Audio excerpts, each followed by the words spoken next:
Dun dun dun. How you doing, folks? It's 5 to 11. It's been a very busy day, but I got a lot done, and I'm really proud of myself. Thank you to any new followers. I've got my flyers going out tomorrow. So once Mr. Lindsay gets this one, because this is Mr. Lindsay, he's the guy that does the that I joined the Phase 10 program under him. And these leads, these 30 leads I'm going to be mailing tomorrow, are going to be the 30 leads that he gave me to get me started.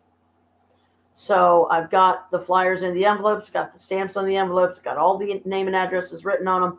I'm going to hold on to the manila ones and find a way to recycle them, because I might still send them in the future or something, maybe. When I want to, maybe, like, if like any of them that send me the $2 and ask me for the startup kit, I will take whatever one of the 30 it is, or however many of the 30. I'll take the envelope, find their name and address on it, open it back up as carefully as I can, without tearing or ripping the thing here. Okay, this is gonna be fun to get to. Too much stuff. Okay. Yeah, once I pull this out, I'm not going to try to put it back in. Okay. This is the first one I made the mistake of opening. And see what I did? The only way that I would be able to possibly mail that now is I would have to retape it shut, or I would have to take these, cut them off of here, and glue them on another one, and then throw this away, but copy the name onto another envelope. But, you know, the flat piece that's usually right here, because, like, they might, and I say might, let me get away with putting duct tape on it and resealing it, and it'll still have the stamps on it, because I still got to find out and make sure that before I even send any of those out, that I've got enough postage on each envelope so I can, you know, get them sent out and not worry about, you know, opening my door and the bundle is right at my door again, and they're saying can't be delivered because you still owe postage. I'm like, Jesus, how much fucking postage I gotta put on this shit?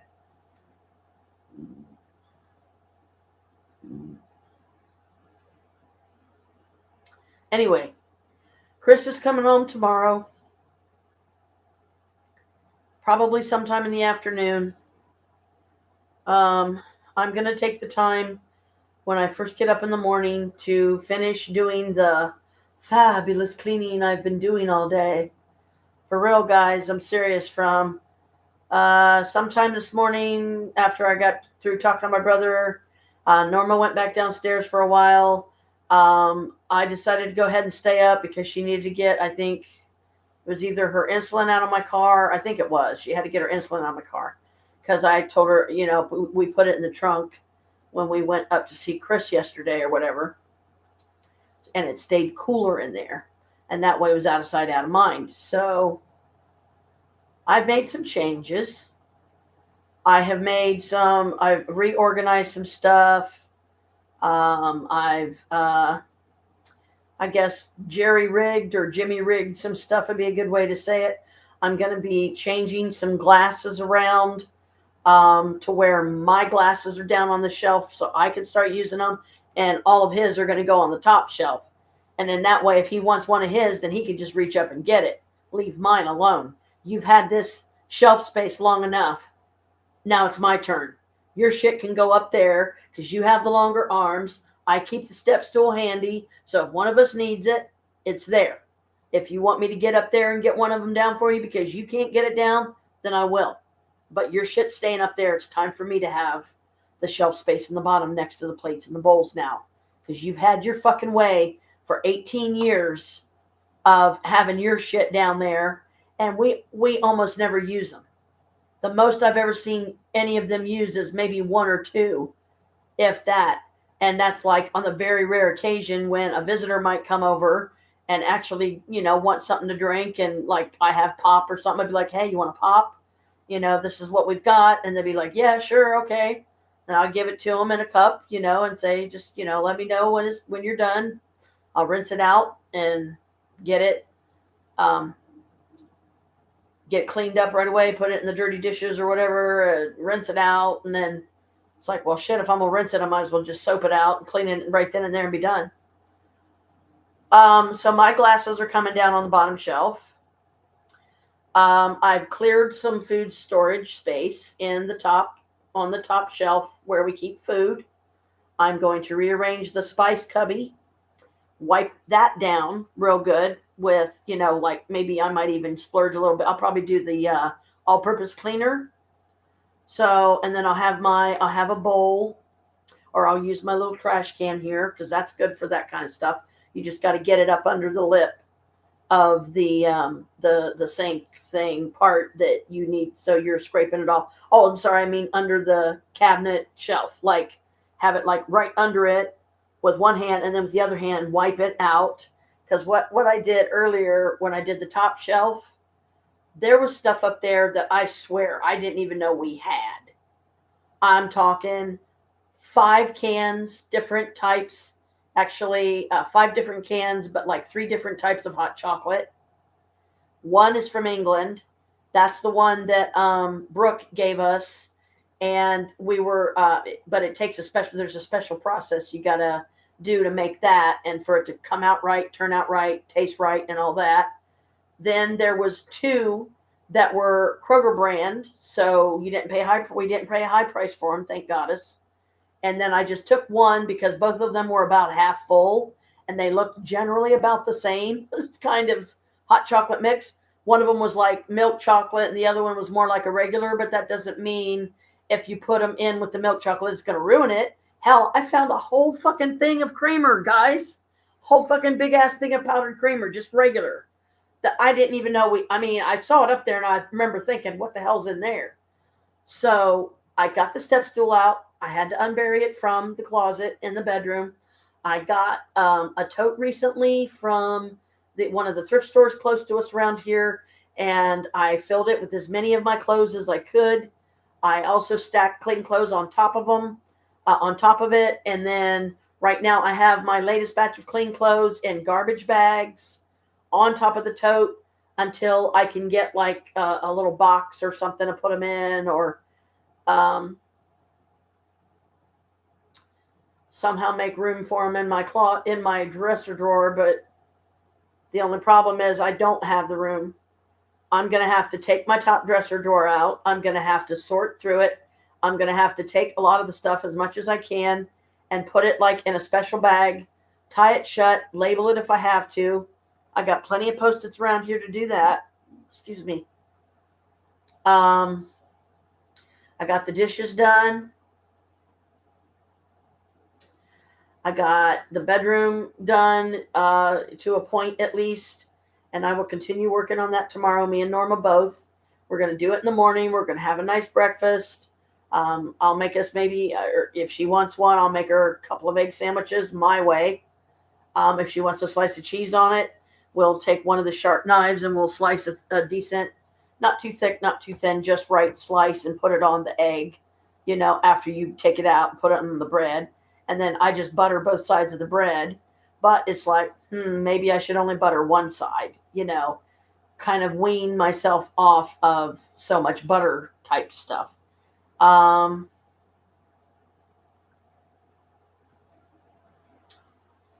got my 100 box filled again with tea lights because I had a box that it could fit 100. So it's like 20 each layer. Listen to me. I cannot talk today. 20 candles each layer. Okay. 4 across all the way, 4 this way and then this way. So 20 each layer. So 20, 40, 60, 80, 100. There's 5 layers. It's open. I've got I took what was left in this because it was a bag of tea lights that Norma had gotten me one time here recently fairly recently when we went to the thrift store over here. I love it. You can just walk to that thing, And that's another reason why I want to get those carts cleared out. And if I can find a successful way to store them up here, I'll keep them both in the bedroom. Like, I'll put stuff in the little cart, and then I'll use it, put enough weight in it to push it flush up against the big cart, but keep it collapsed until I'm ready to use it. And then when, like, if it's a like particularly nice day out and I could definitely use the exercise, I got to start somewhere. Cause like I'm telling you guys, it's getting scary for me too, that because of the whole weight thing. And this is where I know I've got to get this under control. I'm going to end up in the hospital. I already have heart problems. I already have a heart condition. I don't know what it is. I don't think it's anything fatal, but I think it's just simply, as far as near as I can tell, it's like a irregular heartbeat style thing going on. So like, I have to be careful about getting myself worked up, because if I get myself too worked up about something, then it triggers my irregular heartbeat. And then I get that fluttery feeling in my chest, and it just scares the hell out of me. Went up to see Chris yesterday, took him his earbuds. They took him off the oxygen today, which is good, because that means that they're confident they're going to be able to send him home and he's okay. But on the way home, we're going to have a little talk. I'm going to be driving, irregardless. I'll be like, I'm driving, period. You're not in any shape. You just spent almost a week, one day shy of a whole fucking week in the hospital in the cancer ward. I'm driving. And then that's when I'm going to tell him I've made some changes, in the apartment. But don't worry, it may appear drastic to you, but I can reassure you it is not drastic by any measure when you have what I hear to say, when you hear what I have to say. I'm not trying to argue. I'm not trying to upset you. I'm not trying to trigger you. But I've made some changes and rearranged some stuff a certain way that I like. And I would like it to stay that way for a while, because it's my turn to start having things more my way, because you've had your way and you've had these items in a certain place that you deemed them to be. And not once did you ask me or offer to let me take some of my glasses down from the top shelf and put them on the bottom. So it's my turn. It's my turn. I'm going to do it before you get home. And if you can't say anything positive about it, like, good job, babe, you really did a lot. You got a lot. It looks like really nice in here. You got a lot of stuff thrown away that we didn't need to keep. You're really, really doing you're giving your all, because I am. Because I care about his health. I care about mine. I care about our babies, our cats, any visitors, friends and family that come over. Not getting sick myself. But if this stress shit don't fucking calm down soon, that's exactly what's going to happen. Exactly what's going to happen. Had a good productive day today. Went over to Mom's. She gave me the money I needed so I can pay my rent. I'm going to load that on the card tomorrow.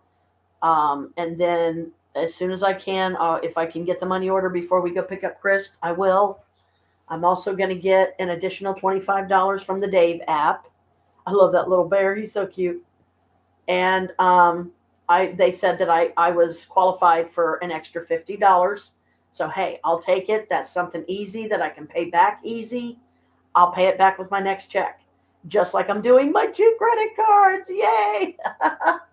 I was so happy that day when I got my Open Sky the other day, and I was like, oh my God. And it was literally like the only piece of mail in the mailbox. And I was like, yes.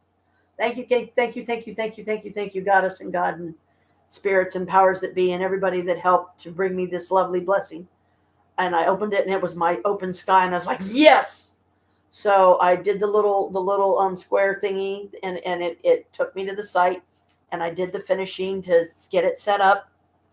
And I'm going to put $20 on it. Or no, wait, I'm going to get 25, but I have to put 5, which I took 5 out of my wallet. That's my personal money, not any of my rent. or any that mom gave me, because mom gave me 105, so I can put it with the 360, and then there's my rent. I'm going to put 110 into my checking. Once it's into my checking, then I'm going to transfer it, whatever I need of it, to my savings, which will probably be the 105. So I've got the rent, and then I'm going to take the 5 that I'm going to leave in my checking. That's my personal $5 out of my wallet, and I'm going to get $25 put on my Capital One card and checking from the Dave app. And once I get that $25, and I'm guessing if I do good with it or whatever, then I'll be able to get the other 25. Just they won't let me have the whole 50 at once, which I wish they would. But it's like, this is one thing that, yeah, I mean, to me, it's a small sacrifice to pay, the $5 fee to get even an additional $25 right now. That's how bad things are, guys. That's how tight things are in the Mabius household here. I say Mabius because, well, Mabius Feinstein. Got one of my plastic tables from my mom's. Got my red chair back. Yay. I had a bag chair that usually we kept in the trunk. But when Mom and Jim moved over to the house where they're at now, I call it the yellow house on Maplewood because it is literally yellow. Jim took over the whole attic section. At first, when like you go up the steps, because the steps are like really narrow, it reminds me of Ravenwood Castle going up to the tower room. It's so funny. So when you get up to the top and walk into the attic, that's the open part right there of the attic. Then you make a sharp left. There's another door. There's a closet. There's his computer shit right there. He's got like miscellaneous shit in that space. That used to be where his bed would be, though. You walk up in there, his bed's right there. You go through the door. That was my area. So it's literally, the attic it's got 2 different sections. Sorry, 3. It's got the main one, and then when you go through the other door, when you take the sharp left, you got to duck down because the roof is slanted. Otherwise, you'll whack your head. Not when you first walk in, because that, Jim can do that part. But when you go around the corner, it bows down, it comes down. It's the way the house was built. It's not like falling apart, come down, but you have to duck to get into the section that used to be mine. And the window overlooks Maplewood. So it's at the front of the house, because I remember I could look out that window and I could look down at the white house that had the black trim before some people finally bought it, that I was thinking about getting, that I was actually going to call the number. And then I saw to see the availability of it. And then I saw some kind of a notice on the door. And I'm like, let me go check this out. So I waited and I watched. I was sitting out on the front porch, on my mom's front porch. And I just watched patiently, and because I'll sit out there and smoke, just because, out of respect for her, because I try not to smoke in the house because she don't like it. Jim don't like it. Jim claims that he's allergic to it. And maybe he is, I don't know, but I think that's just his go-to excuse when he doesn't like the smell of something and he don't want to go do churchy Christian-y stuff with his buddies smelling like pot. Because then they're going to think, why do you smell like that, dude? Have you been smoking pot, or you've been around somebody that's smoking pot? Oh, yeah, that would be my daughter, Janet. And then they start looking at me in a negative way. I don't need the shit, folks. I don't need it, and I certainly don't deserve it.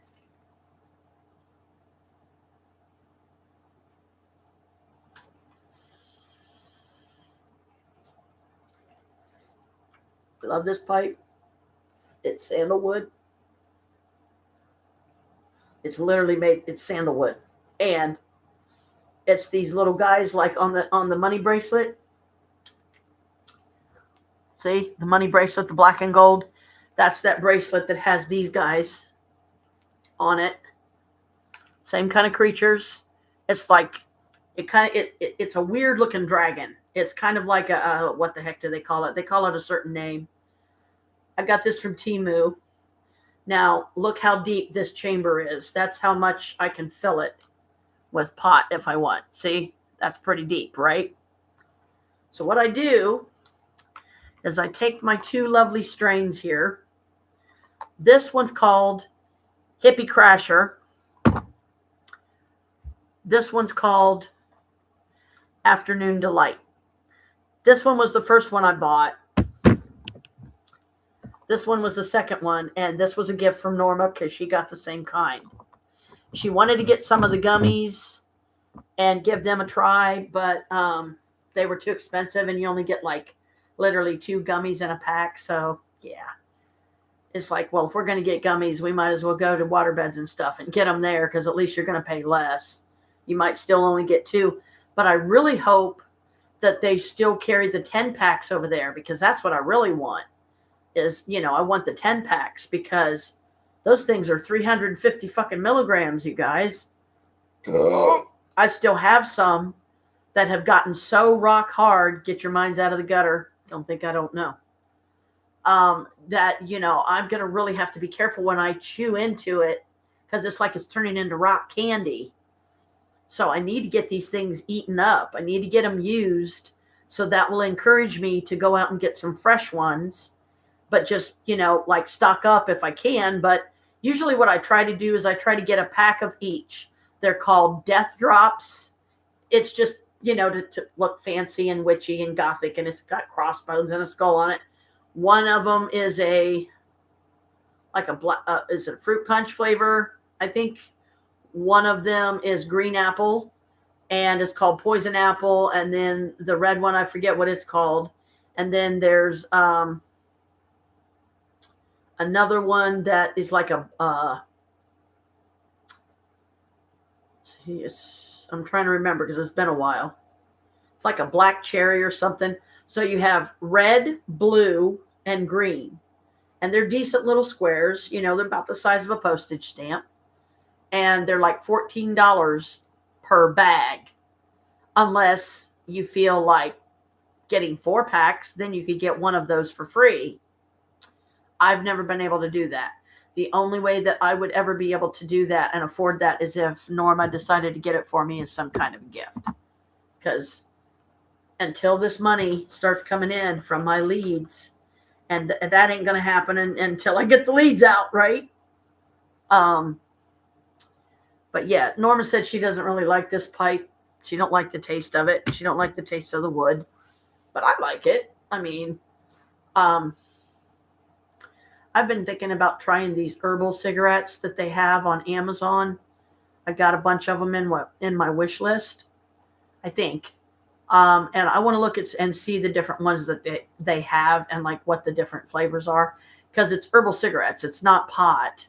It's literally herbs that you can save, herbs that you can smoke, ingest in your lungs and your body. It's not going to hurt you or, poison you or kill you or any craziness like that. But yeah, today's been, busy, productive, got a lot done, gonna finish up tomorrow. I was determined, I wanted to do my day 12 and read it so we know what we're doing. Okay. Day 12. Magical people who made a difference. At times, our own light goes out and is rekindled by a spark from another person. Each one of us has cause to think with deep gratitude of those who have lighted the flame within us. Every one of us has received help, support, or guidance from other people at particular times in our life when we needed it most. Sometimes another person alters the course of our life through their encouragement, guidance, or just being there at the right time.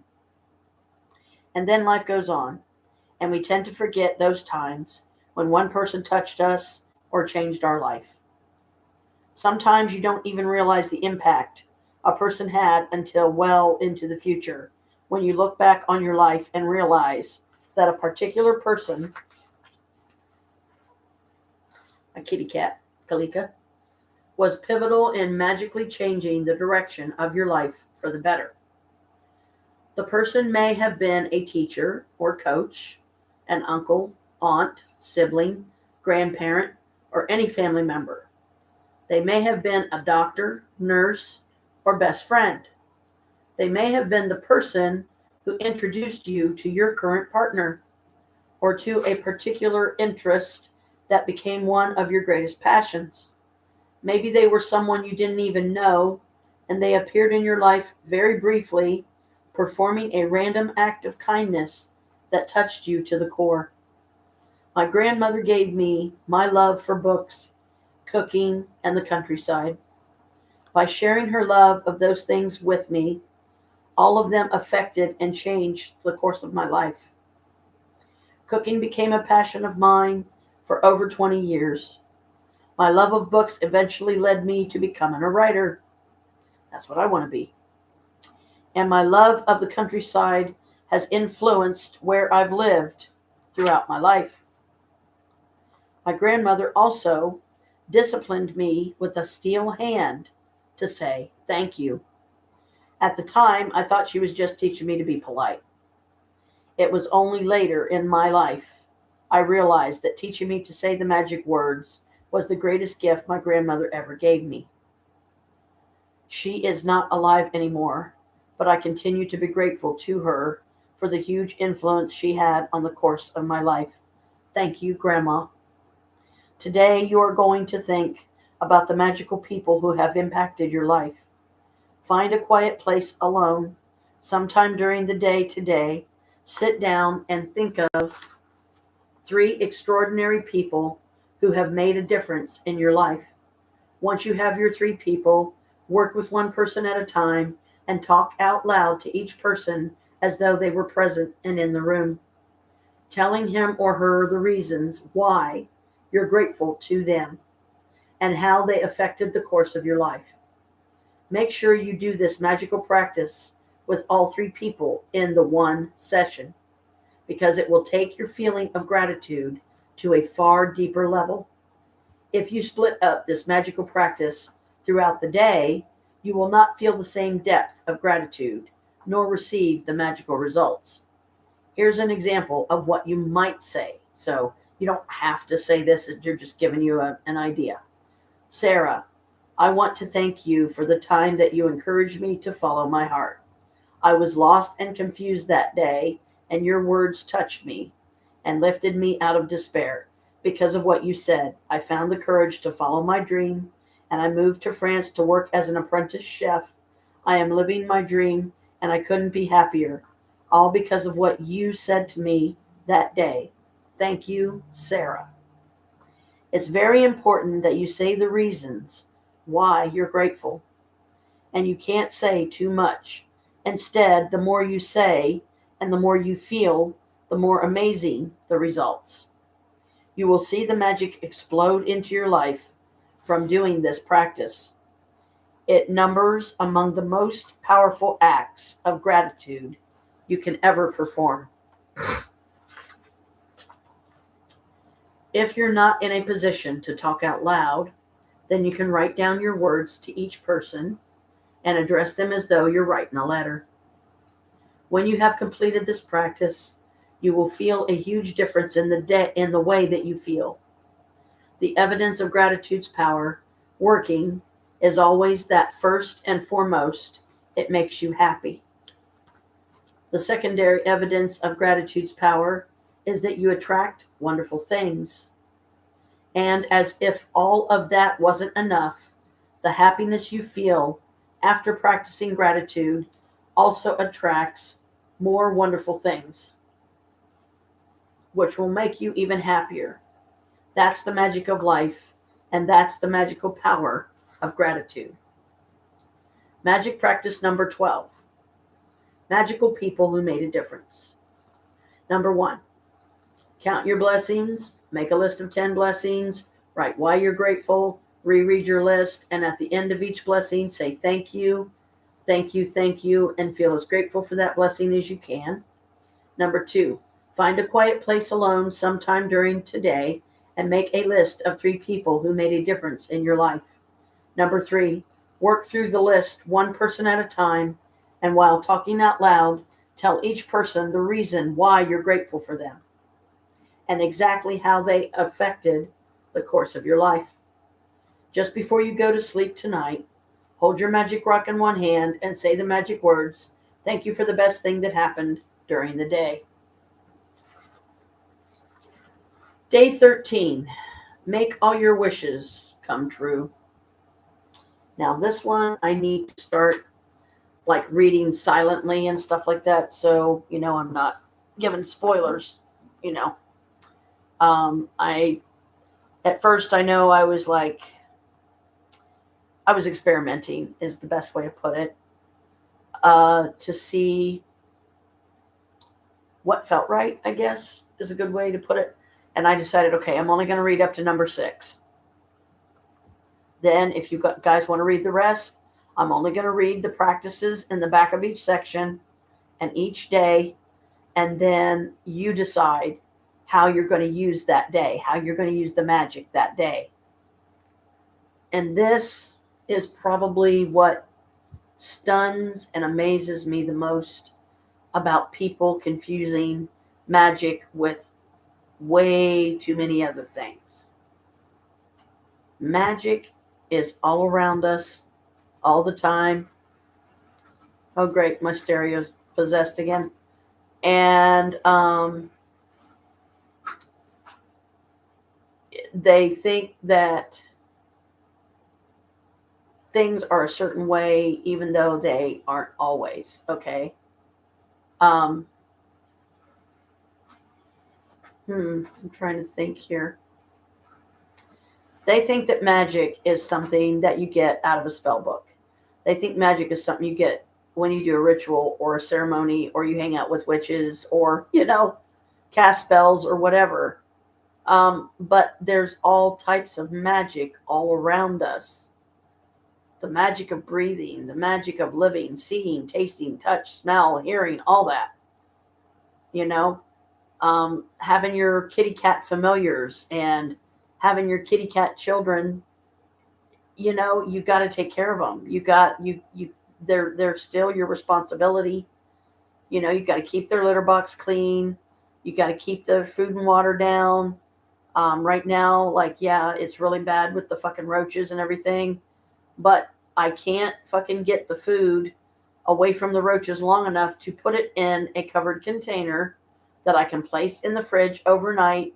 And after I go to bed at night, put it in the fridge and they can wait until the morning when I get up and I'm ready to start my day.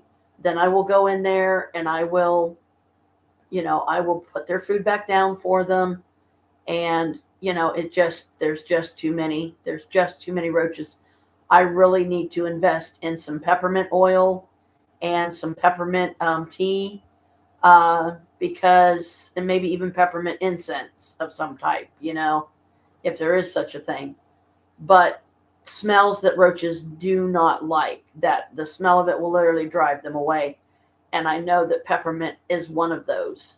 So I need this money and I need it quick. When I get my 25 from my Dave app, I'm going to go out and I'm going to get me some peppermint oil and do just that. I will put aside a certain bottle that I will mix the peppermint oil with like water or something. But to keep the nozzle and the hose and everything from getting clogged up, because of the oil and especially like the properties of the oil. Okay, stereo, will you please stop doing that? Please stop doing that and shut off. You're getting on my nerves. There's no reason, you're going to make me unplug you again, aren't you? Is that the only way you're going to stop? Okay. Somebody is obviously just not going to be happy until I play some music, I guess. That's what they're trying to say. Which is very true. I haven't been able to listen to my SoundCloud in a while. Where are you at? Sometimes I go past it because, oh, here it is. Yeah, I haven't listened to these in a while. I just hope that YouTube don't do the whole fucking copyright shit on me. Right. Here we go.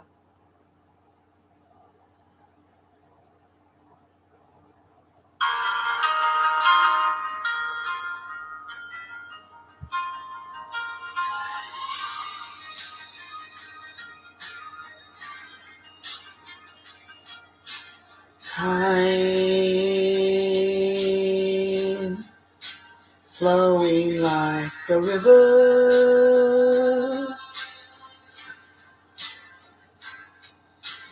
Time accordingly. Who knows when we shall meet again? If ever but time. This ain't the original. Time keeps flowing like a river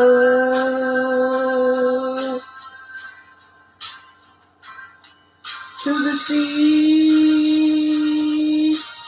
I can't sing like I normally can because my voice. Goodbye, my love. Maybe for forever. See, my voice keeps getting all horsey and scratchy.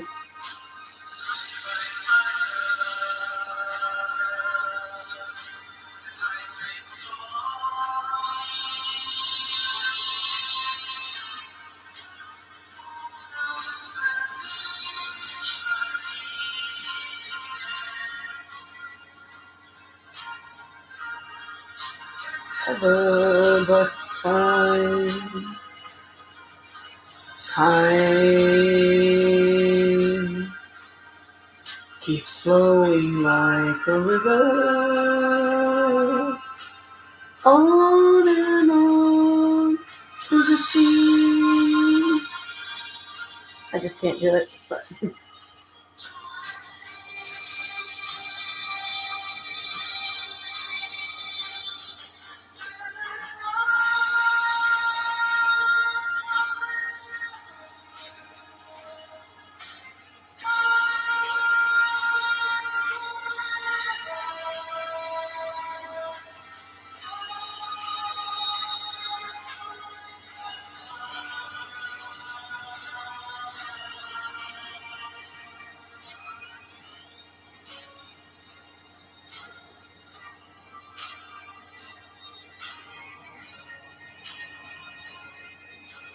goodbye, my friend. Maybe for forever.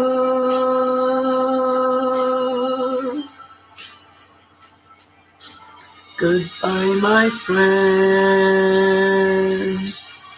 The stars wait for me. Who knows when we shall meet again? If ever but time. Time keeps flowing like a river, on and on to the sea, to the sea,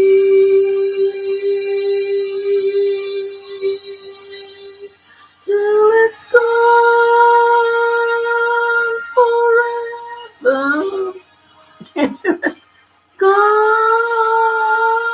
forever. Gone forever.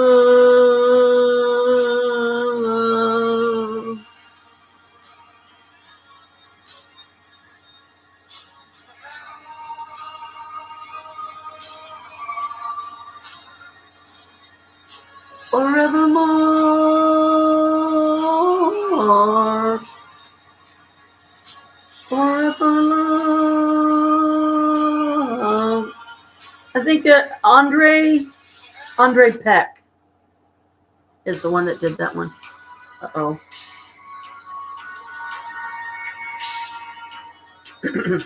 I don't know. Tell me who you think I sound like if my voice don't break.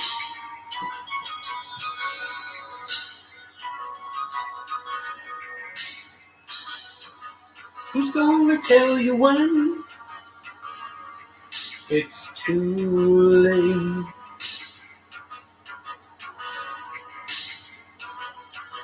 Who's gonna tell you things aren't so great?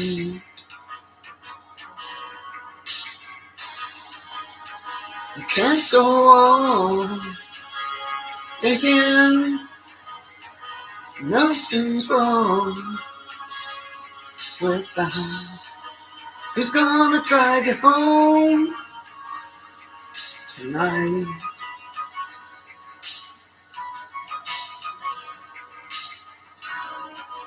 Who's gonna pick you up when you fall?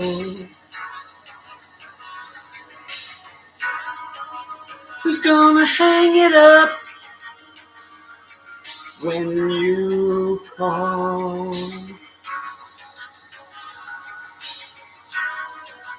Who's gonna pay attention to your dreams?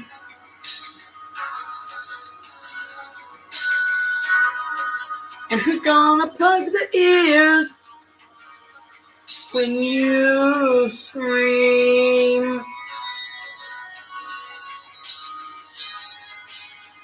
You can't go on thinking nothing's wrong with the house.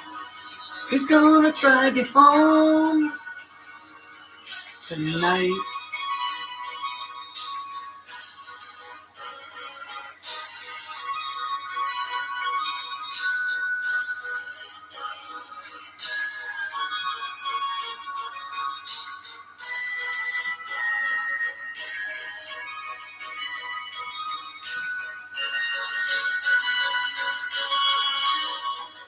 Who's gonna hold you down when you reach?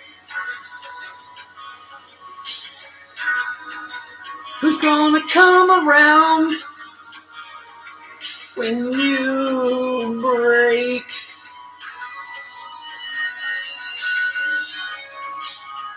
You can't go on thinking nothing's wrong with that. Who's gonna drive you home tonight? Oh, you know you can't go on thinking nothing's wrong. Who's gonna drive you home tonight?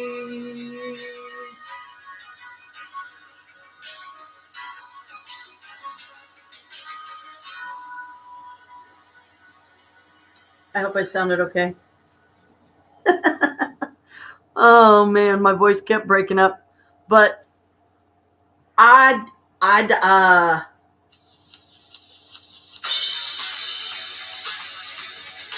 hold that thought.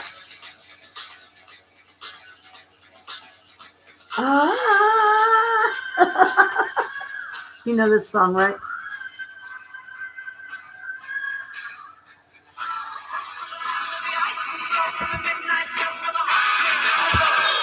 Hammer of the Ghost. The immigrant song. Okay, what am I doing?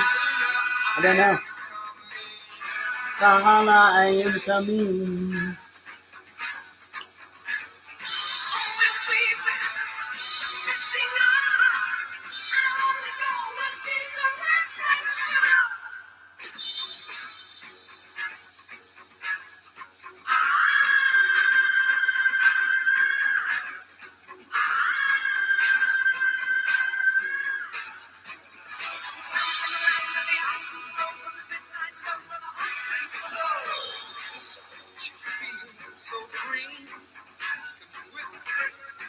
Boogie music.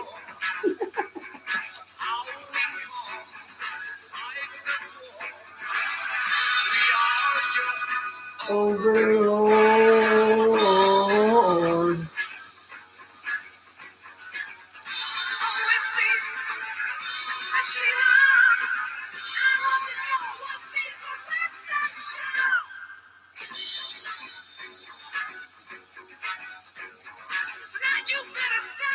They played this song in one of the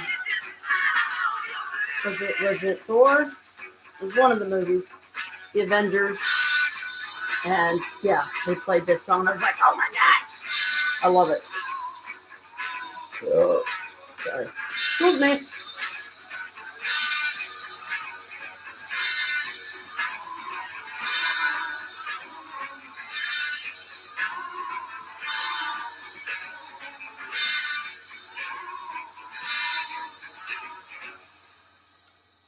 Yes, Valhalla. Man, I'll tell you what.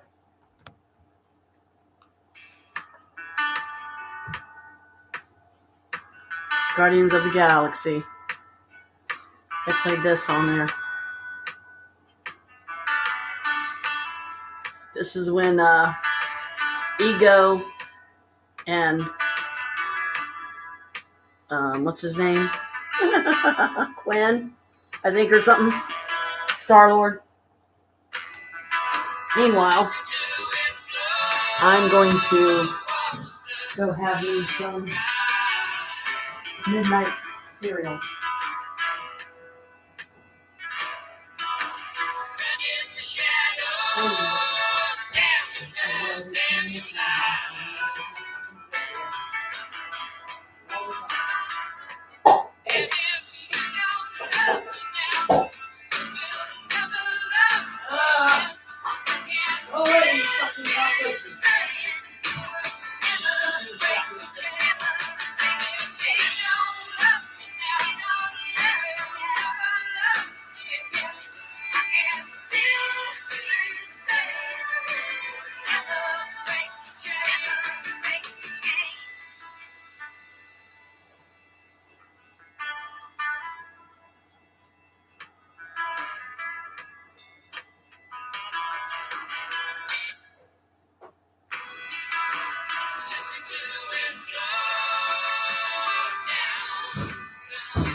Hot water burns.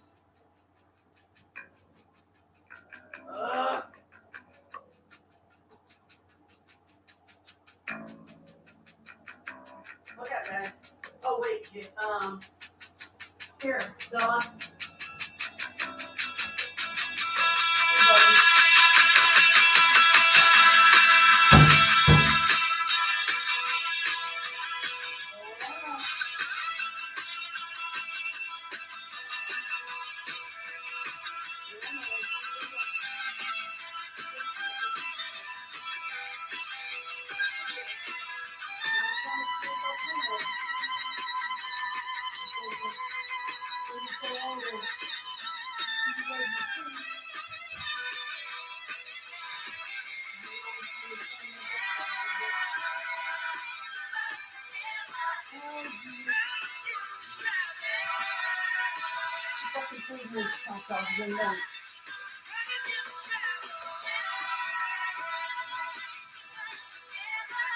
Oh, yeah, yeah.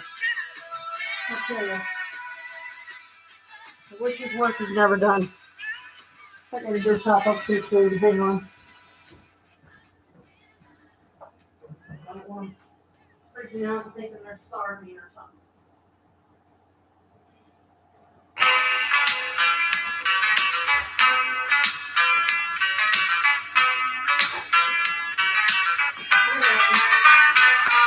Southern nights.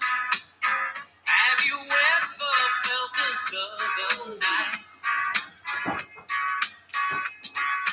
Free as a breeze, not to mention the trees, whistling tunes that you know and love so. Southern nights, just as good even when closed your eyes. I apologize to anyone who truly say that he has found a better way.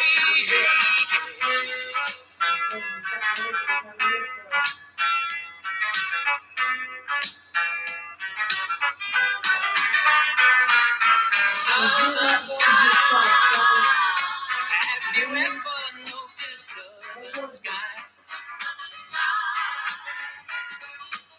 It's precious, They're not starving. just beyond the Far from it.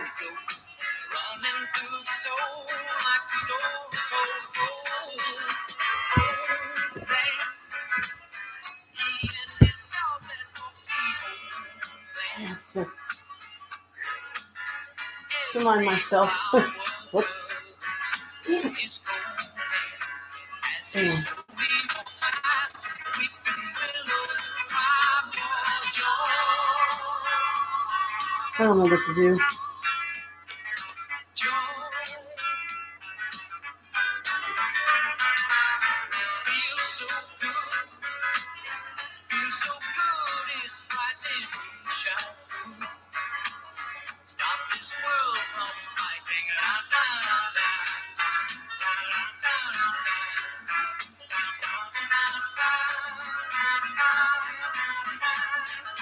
Mystery, like this and many others in the tree. Knowing the night in the southern sky.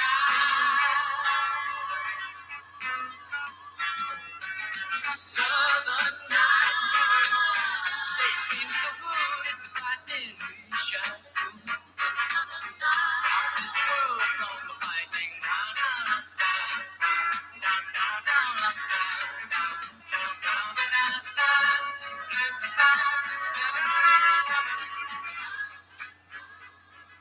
For this cereal, I thank you now. As it sustains me, please allow your blessings on these gifts in me, as I will so to be.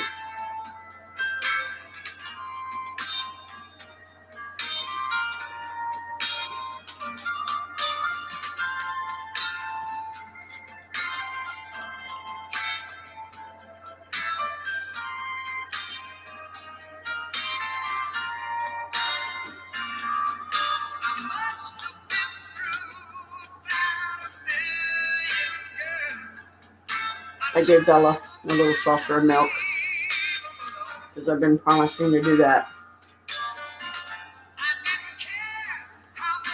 Because since Chris went into the hospital, I haven't given him treats.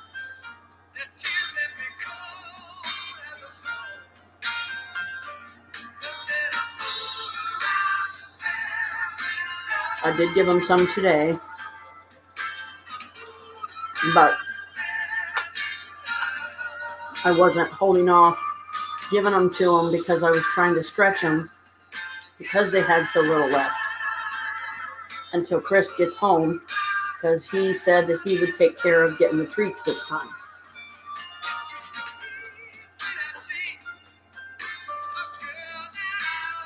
I did my part. I got the things he asked me. 2 cat litters, 2 bags of food, and I got us 2 bags of toilet paper.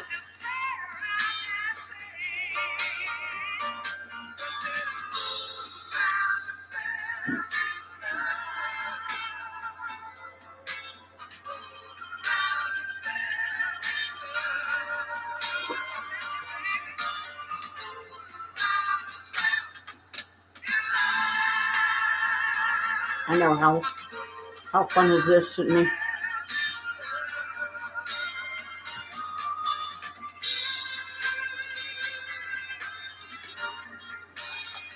Eating cereal at 10 till midnight.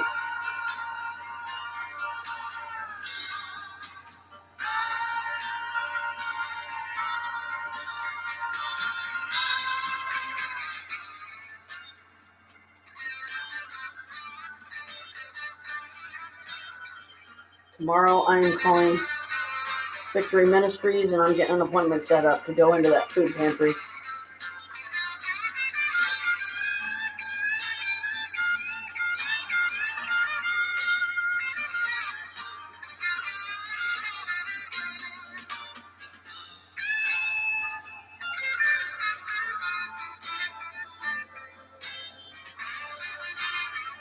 And because, if I can't get in there right away, then I will GPS my way to the food bank in Grove City that me and Chris go to, but you can only go on a Friday.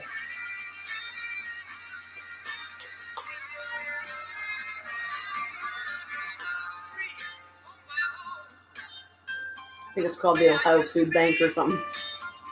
It used to be an old Aldi's building, Aldi's store. And they kept the freezers and stuff they had in there. And they really did a good job of turning it into a food pantry.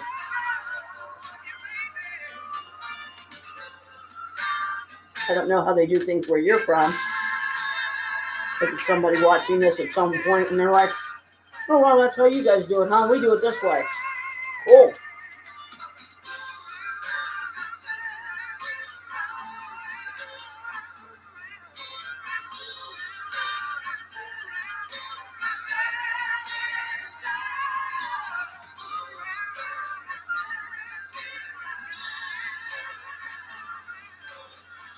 Anyway.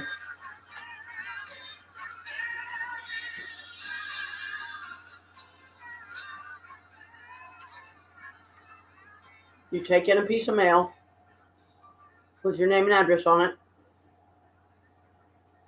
You give them a photo ID or a driver's license of you.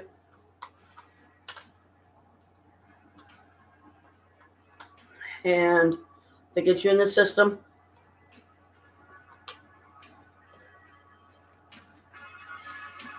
They direct you to the shopping carts. You go through. Each section has a sign above it that tells you how much of that particular item you're allowed to have.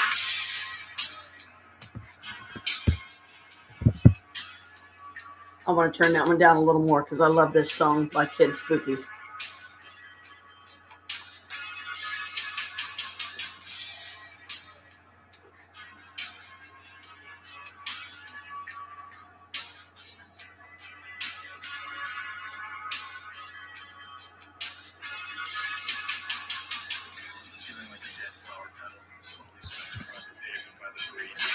Which over time I've become acquainted, but simultaneously is the feeling I'll never forget.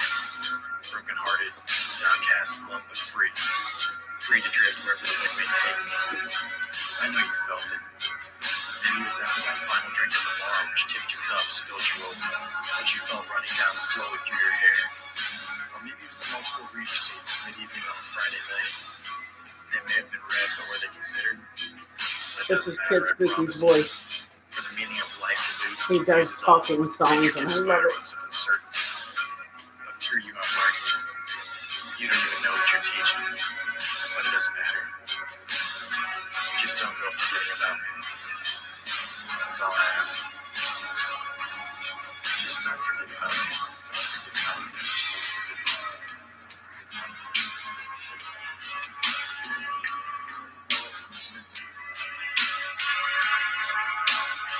I love how he modified this song and made it his own.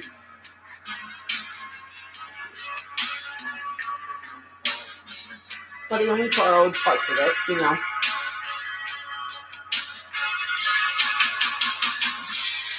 First time I heard this, I was like, swoon! especially when he's talking.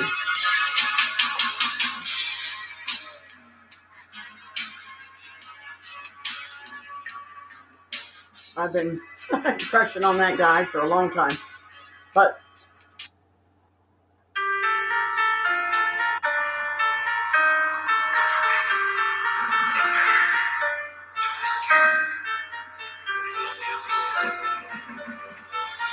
I know he's happily married, you know, to Courtney. I'm happy for him, you know.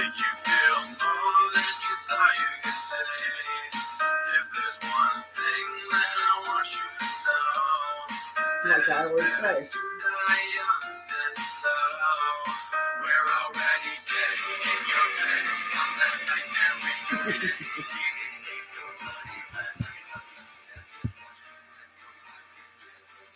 It's almost midnight. I gotta keep the music down.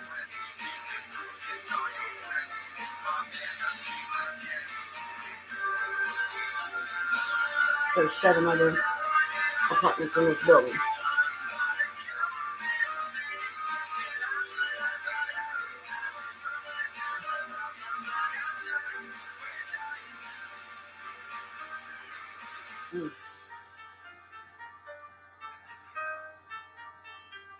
This is Kid Spooky too.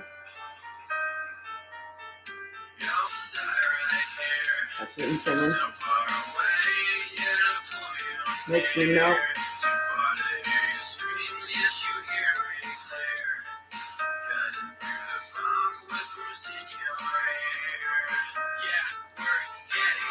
Swoon. I know, shame on me, I'm old enough to be his mommy, right? Yeah, I get it.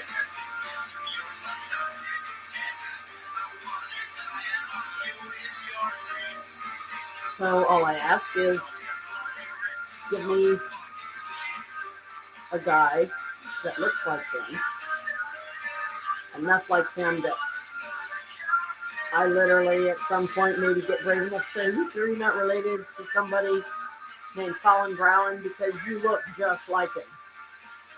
And if he's like, who's Colin Brown? I'd be like, you don't know who Kid Spooky is? Paranormal Files, kid with the blonde hair. Oh yeah, him. Oh, I guess I do.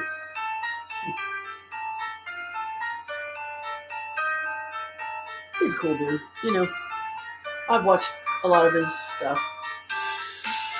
You know, blue hair, listening. Blonde hair, blue eyes, or black hair and blue eyes. Those get to me. Because I've dated a lot of blonde blue-eyed and a lot of black blue-eyed.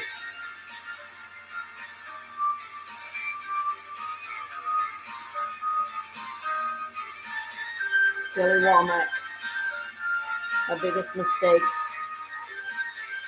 that I can't ever take back. He had black hair and blue eyes.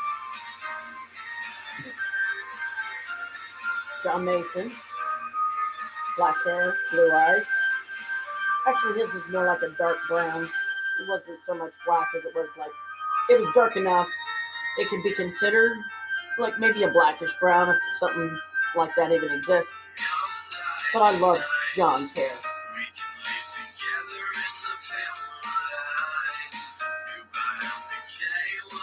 John Lyday. He had blonde hair, blue eyes.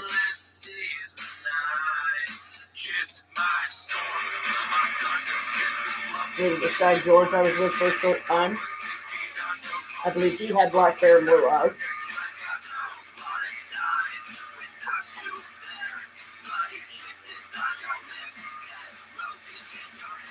I mean,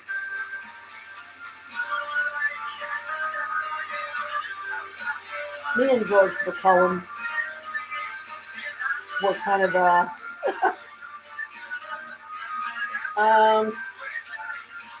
kind of like the misfit couple that was, you know, what felt most natural for me with him was I grew up with him and his 2 brothers, Bobby and Steve. But I always crushed on Steve. Of the 3 McCollum boys, Steve was the one I wanted. but I was always too young to make that happen. And then when I finally did turn 18, him and I had a really hot makeout session one time in his trailer when there was a bunch of us around partying, smoking, drinking, listening to music, just, having a good time. A lot of people had boyfriends and girlfriends, and, it was just I call it our fun little group. Carl was there, my brother.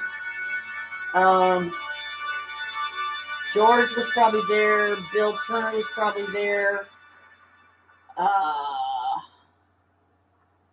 know I'm missing some people. I don't remember if Randy Neville was ever there. I don't think he was. But anyway, long story short, me and Steve only had the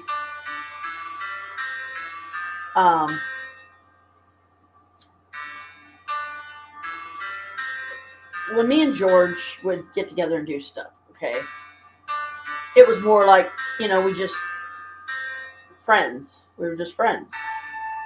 Oh, and this is also by Kid Spooky. It's called Cemetery. It's completely musical. I call it my theme. And I've never met the guy. It's like, how could someone know me so well and I've never met him? And I'm never going to get to tell him how much this song alone means to me. And every time I hear it,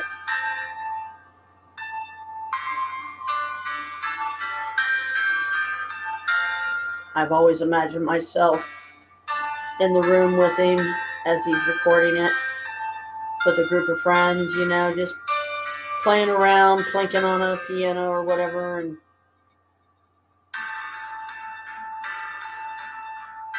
the guy speaks to my soul, What can I say? And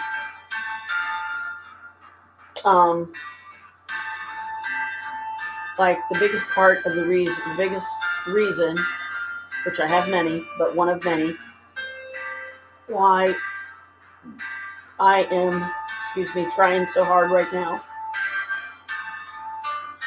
to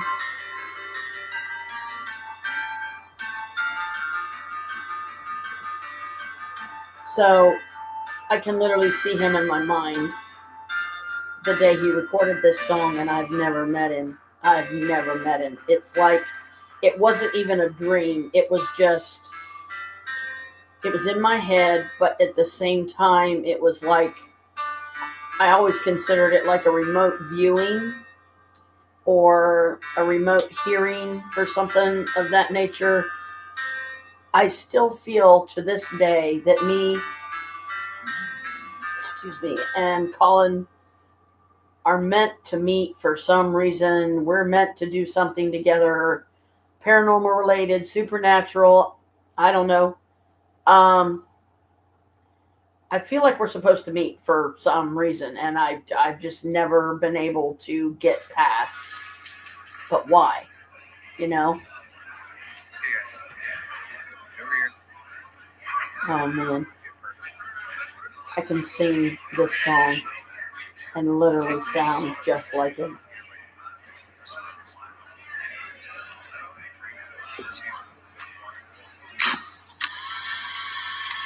I'm gonna try. I have to channel him to do it. I'll explain later what that means. I have to get in Kid Spooky mode. Let me know if you feel like I sound just like him, because I feel like I do. It's like I'm literally channeling him. It's trippy. Help me do this right. Don't let my voice break. And the funny thing is, I wish it was really him. There are 101 things I'd like to remember, but 1,000 more I'd like to forget.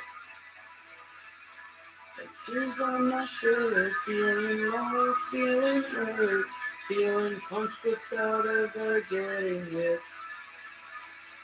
If there's one thing I've learned from the nights I spent having time with, and getting high and having time with myself. I haven't sang it in a while. Holding your shares that you know won't rest is even emptier when it's full of doubt or wealth. The death of one can open eyes to see for all. No one can say they flew before they felt how it feels to fall. I'm gonna burn a couple memories, let them out, let them die permanently. Fuji film on fire cold, I never freeze. Wanna forget, so I'm burning memories.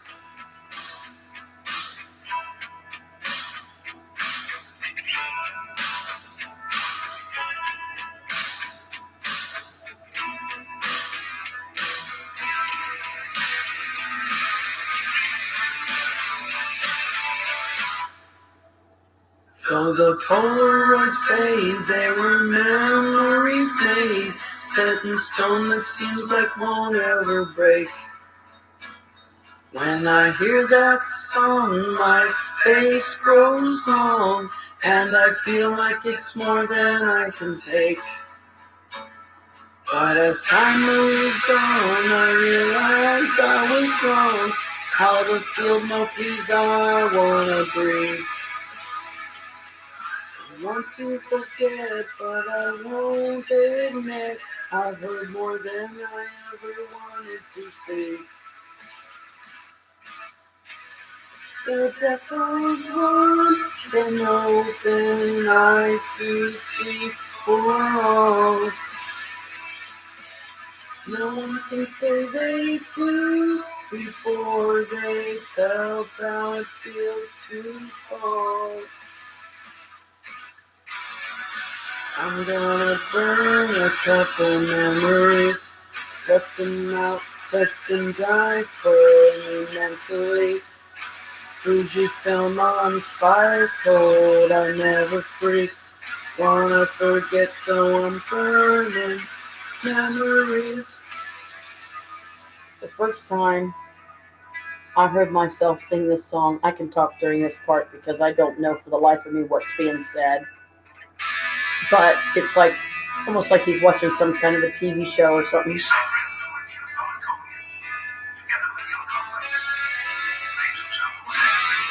I don't know what they're saying, but I was shocked when I heard what sounded to me like literally his voice coming out of me, as if he was literally, either we were like strongly connected or something.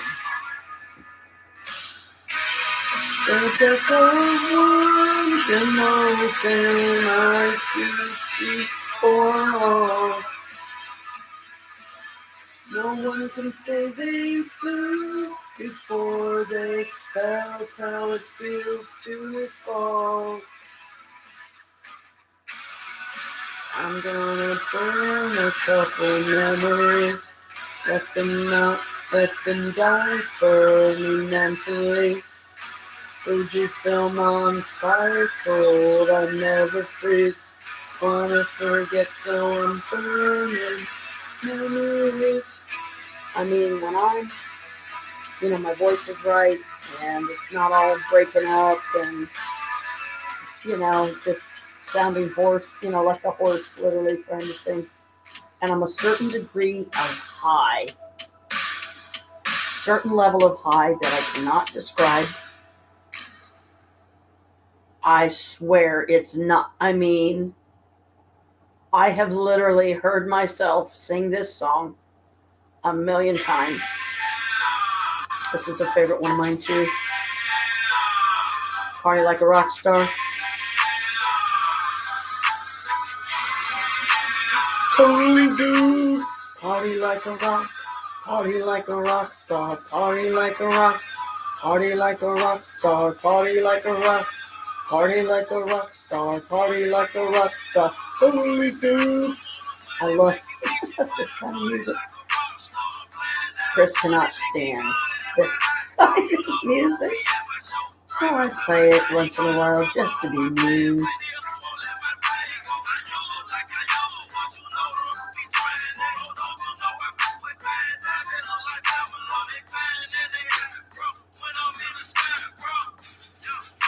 I party like a rock star.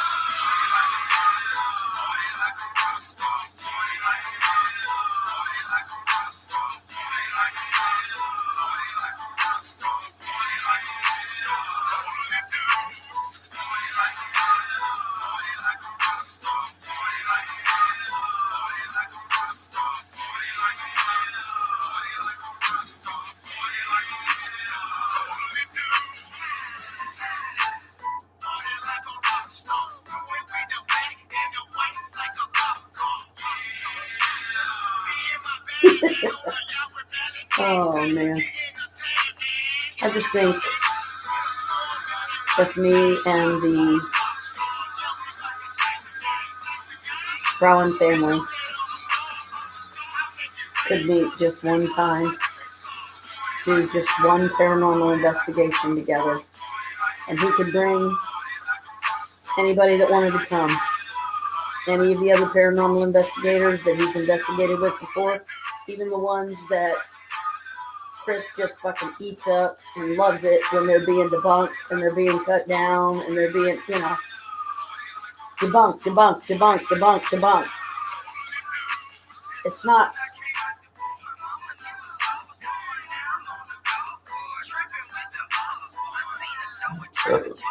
I always wanted to paranormal investigate with Colin and his family.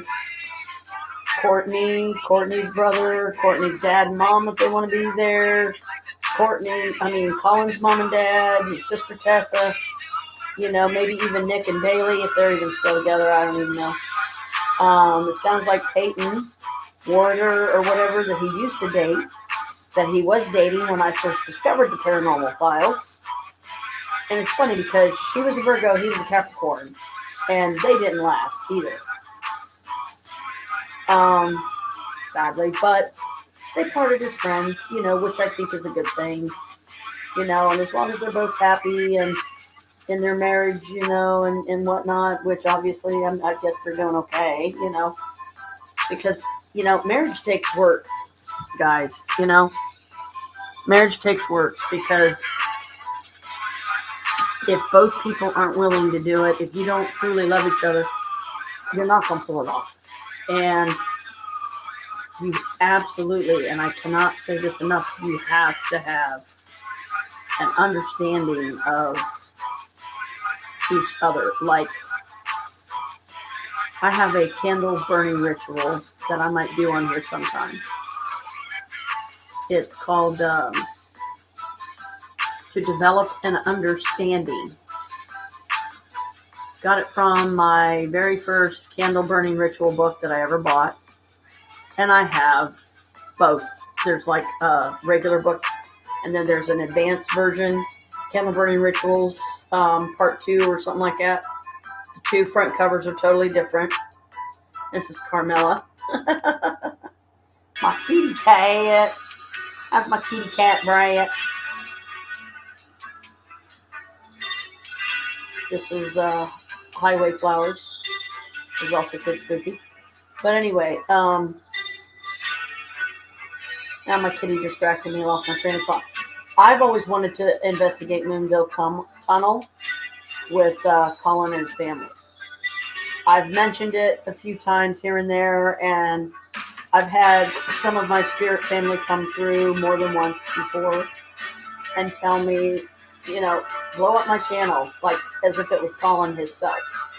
Blow up my channel, just start putting Moonville Tunnel on every one of my videos. Every one of them. Challenge yourself. See how many videos you can do in a day and just put Moonville Tunnel. We need to collab. And I would love to meet you guys at least once and do a paranormal investigation with you at least once. Because I've always wanted to get my own paranormal team together, and maybe at some point in the future I will still have that. I don't know, because with the way things are right now, and until my mailbox does in fact start filling up with envelopes, endless fucking envelopes full of money from my MLM business. Okay.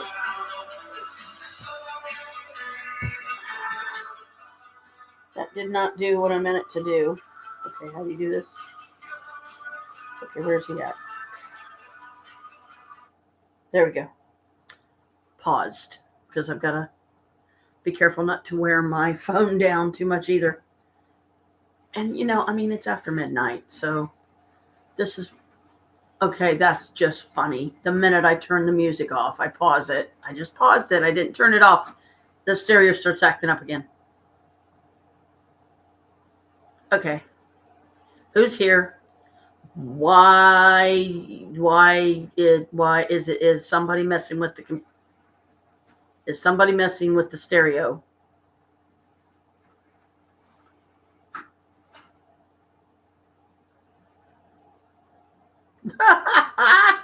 More witchy stuff, y'all. The minute I pause the song, the second I pause the song, whatever. I'm serious, my stereo acts like it's fucking possessed. I expect any minute now to hear a booming voice come out of it and go, "Hello, Janet, do you hear me?" I'd be like, "Who the hell are you?" That is not a very good way to announce yourself. It is after midnight. There's other people in the building. There's 7 other apartments. Christy has to work. Dude across the hall works a job. John works a job. Me and Chris are the only ones on this floor that don't work a job. Down on the main floor, Kim works a job. Daryl doesn't. Robert doesn't. Norma doesn't. So yeah. Welcome to another fun, interesting, witchy hangout session with Lady J. Come and stay, come and play. Got a lot done today. See, I can rhyme. How about that? Okay, I wish I had some Pepto-Bismol. I'll have to wait till I get my money from Dave tomorrow, or today later, rather. But right now, it's like, as much as I want to smoke some more, my stomach's kind of upset, and that means I'm going to have to go dump all the pop or juice out of this. Oh, excuse me. Goodness. That was a 12. Yes, I rate my birds. What else is new?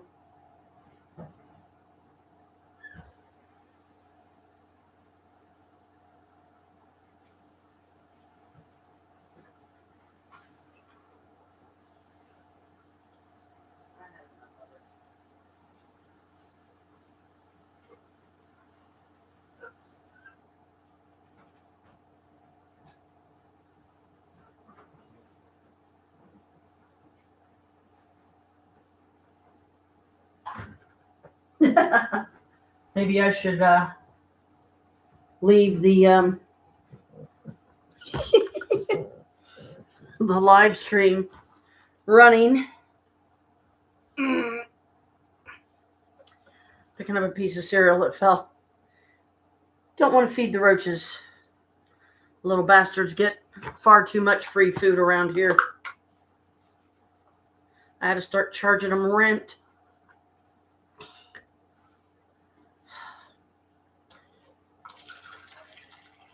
Good old milk.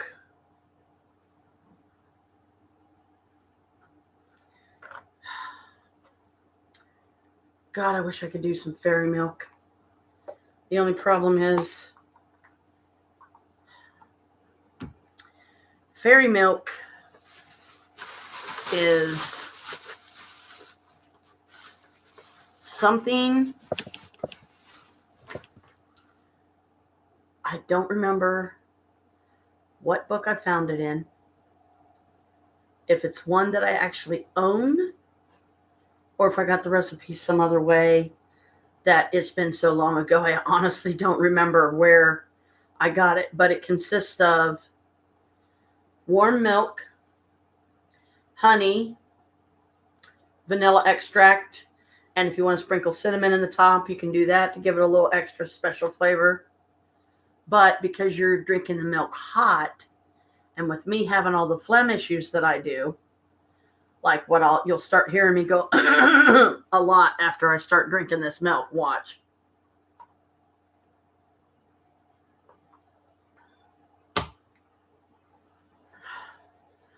Because of it produces phlegm. So if you already have issues with phlegm, like I do, then when you drink hot milk, it's even worse than when you drink it cold, because it's like, it's horrible. I need to, at some point here in the near future, I need to get me another bottle of Vicks, a new bottle of Vicks that's got all its oomph to it. Make sure I get a Kroger brand that just says Vapo Rub or whatever, mentholated something or another, so you're not literally paying for the name rather.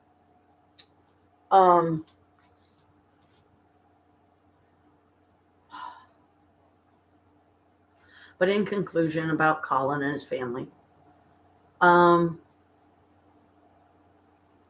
think I'm going to cast another spell, because I haven't cast one in a long time.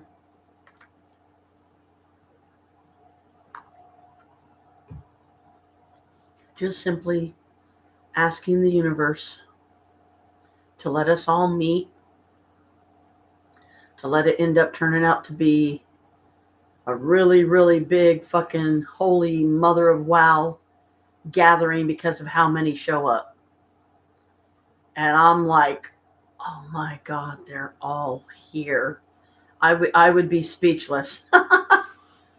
I've only been to Moonville Tunnel once. It was during the day. If you want to know what I'm talking about, look up Moonville Tunnel, and it'll tell you, give you pictures. It used to be a train tunnel. There was a community there many, many eons ago. There were settlements, there were houses, some kind of a little village of sorts, I guess. And they're one of the main ghosts that have been reported there by many other paranormal investigators, because I've only seen like one group, and I forget if I even still have that footage, but they did their own investigation of Moonville Tunnel, and they got some interesting results. When me and Chris went, it was summertime, it was daytime. He surprised me, or thought he was surprising me by not telling me where we were going, and see how long it took me to figure it out for myself. It didn't take long. I said, "We're going to Moonville Tunnel, aren't we?" And he said, "Yeah." "How'd you know?" "I wanted to surprise you." I'm like, "Oh, you did." He brought his equipment, his camera equipment. And it was a good time. We really had fun. I was amazed at how many people were there. Like literally entire families, like kids were playing around in the tunnel, parents, like whole families, it seemed, were there. And I was like, wow. One of the ghosts, I think one of the most prominent is, and the most talked about, is this guy that was I don't know the proper title of what he did, but it was his job to be on the outside of the train to make sure certain functions, the train was working, and there was a certain function on the outside of the train that was his job to do, right? So back then, there were some treacherous, like, over beams and stuff, and There's been stories, but I've never seen any actual articles about any of it yet on the internet or anything to do with Moonville Tunnel. Like, it'll give you like a historical reference to the village that used to be there, and that Moonville Tunnel was the village of Moonville, something or other, whatever. Excuse me. But this guy was a train operator. His job was being on the outside of the train, and there was some type of function that was his job to maintain, I guess, maybe on the train or something like that. And he got his leg, during his job, he got his leg caught in some fashion that it literally gashed it open, and he bled out and bled to death before they could even get any help. And I was like, oh, damn, I am so sorry. I am so sorry, sir, because that must have been horrible. Because, see, and the fact that they would, especially in the wintertime, when you're the type of train operator that he was and the job that he had, you drink whiskey, like straight up whiskey, just to keep warm. And it's amazing how the temperature outside of the tunnel can be 75, perfect summer type temperatures, sometimes a little too warm. You know, the minute you step inside the first section of that tunnel, because it's just big ass tunnel, you know, and I don't even know how many feet long it is, but it's a very real place. It has historical significance. And a lot of paranormal investigators like to investigate there. So the one that got his leg taken off, I will refer to him as train rider. There was another guy that I don't recall if they ever speculated if he was white, black, Puerto Rican, some kind of foreign ethnicity or whatever. I think he was white or something. But anyway, this guy was so evil and mean that he was a bully. Okay, because we think, or rather, it's been thought that part of what made this guy the way he was, so that he became, in essence, a vengeful spirit when he died, was a group of boys, men, whatever, punks. He liked to hang out at the top of the Moonville Tunnel. Now, the top of the Moonville Tunnel and the sides and everything, there's trees, and you got to climb up a hill, and these like step kind of looking things that help you to get up to the top so that you can look down, you know. But it's tricky to get up there, and I would never do it. I wouldn't even try it, because I'd be afraid to lose my footing or fall or jar my back in some way worse than it already is. And I'm like, no, I don't want to go through that.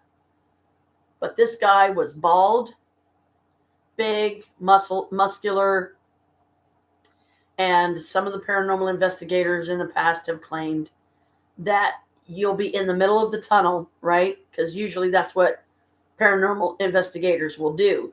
It's like very rarely will they be like literally right inside the like entrance of the tunnel or whatever end of the tunnel you're on, but they'll go several feet in, and then they'll set up their equipment. They'll do their outro or their intro. Okay, this is so-and-so, and a group of us came out here to investigate Moonville Tunnel, blah, blah, blah, yakety smackety. And this is what we found.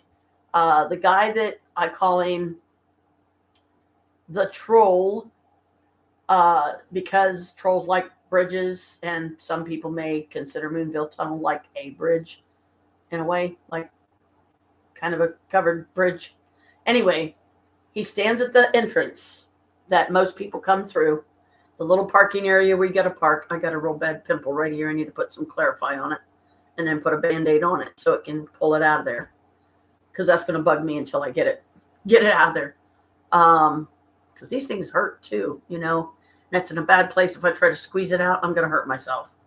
Anyway, so This guy had a bad habit of literally throwing boulders down on people and trying to hit them. And this was after he became a ghost. Okay? I don't know if he did it in life or if maybe that's what was done to him by the group that beat him up because he was a bully or whatever. And then he became the bully. And he he went dark side. I don't know if anybody knows his story. I don't know if they know the circumstances of what happened to him. I have never found any information on it. The Moonville Tunnel information is very limited. Like when you punch in Moonville Tunnel, like I said, it'll pop it up. It'll show you pictures. It'll tell you like a brief historical significance of it, and that's about it. Supposedly, a lot of people would walk across the top, like piping pieces. I forget what they called them, ballasts or some shit. I don't know. And they would do it to take a shortcut. They would lose their footing and they would fall off of it and get killed, run over by the train or, go splat on the ground and, be dead. And then enough people died that way that kind of became their home. Moonville Tunnel became their home. That's where they died. That's where they maintained that those spirits still hang out to this day. Some of the myths I heard but I don't think it was ever founded or proven. It was just somebody making shit up to try and make it more interesting because there's never been any proof, but supposedly a lot of like couples, young couples especially, would go up there and they would be alone and then you would never see them again and they would end up dead. So then guess what? They become a part of Moonville Tunnel.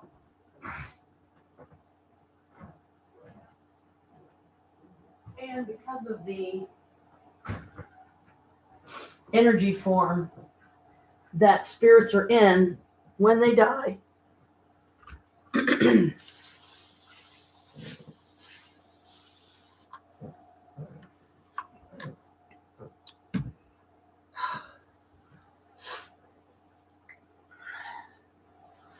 because they're all energy and they're of a spirit energy.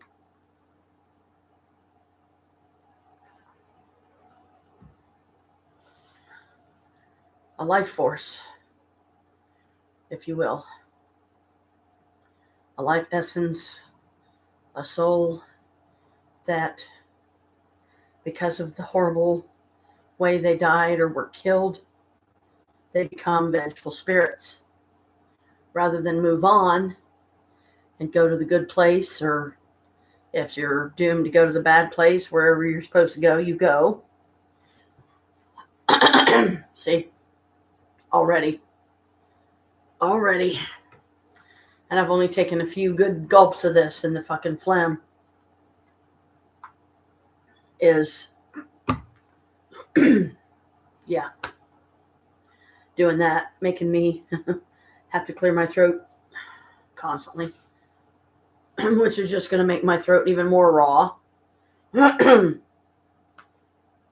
and sore and burning, kind of, not really burning, just like something's wrong. It could be a thyroid issue, because apparently the thyroid is in the neck, I guess, area or something. And they say that if that area is in a certain status,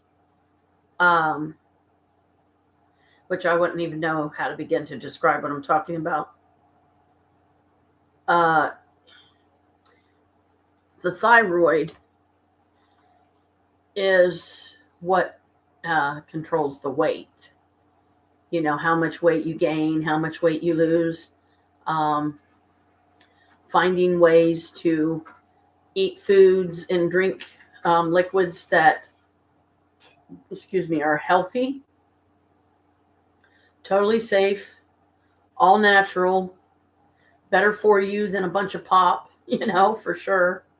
There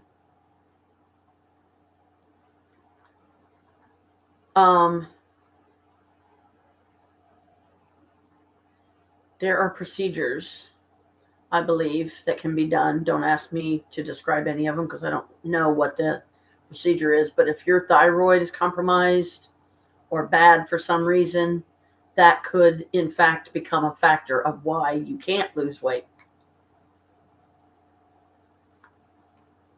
Because your thyroid's messed up.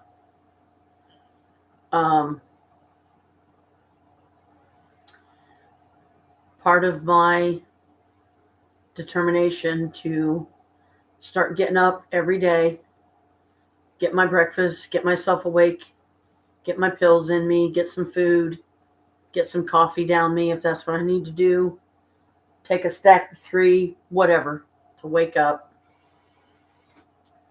And then just pick a room and spend the whole day in there, like off and on, and I say off and on because, you got to take breaks because you can definitely overdo it. Because I certainly, I do that. I have done that. And yesterday, I think Norma, she felt like I did overdo it. So it's like, because when she came upstairs for the last few minutes of the night before she's like, I'm going to head back down, sis. I'll see you tomorrow. Okay. She's probably down there right now, either back asleep or watching TV like she said she was going to do, because she said, I fell asleep for a while and I just woke up. And I was like, okay. And she came up. She was going to help me with some more, but I could tell she was still just way too tired. And even though she didn't want to admit it, she was. Because she had slept at such an odd time of the day, probably didn't help, either. So she came up and she saw that I was still working, and she said, you need to stop. Bless her. My sissy loves me. She cares about me. Yay. She's like my replacement for Naomi, because Naomi is Naomi.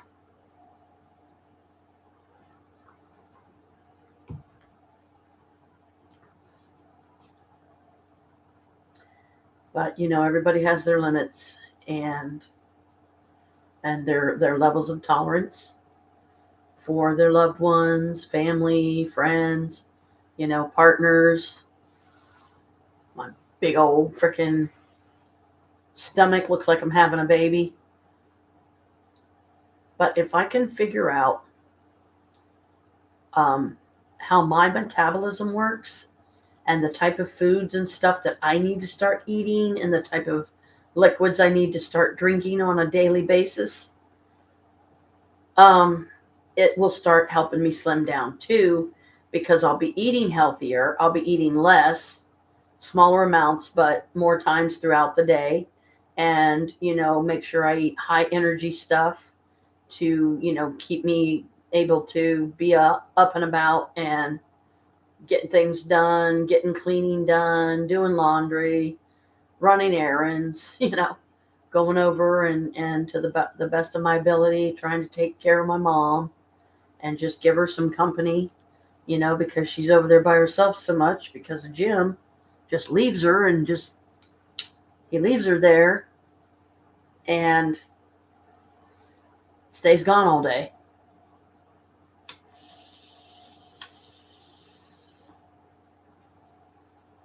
She's 94 years old.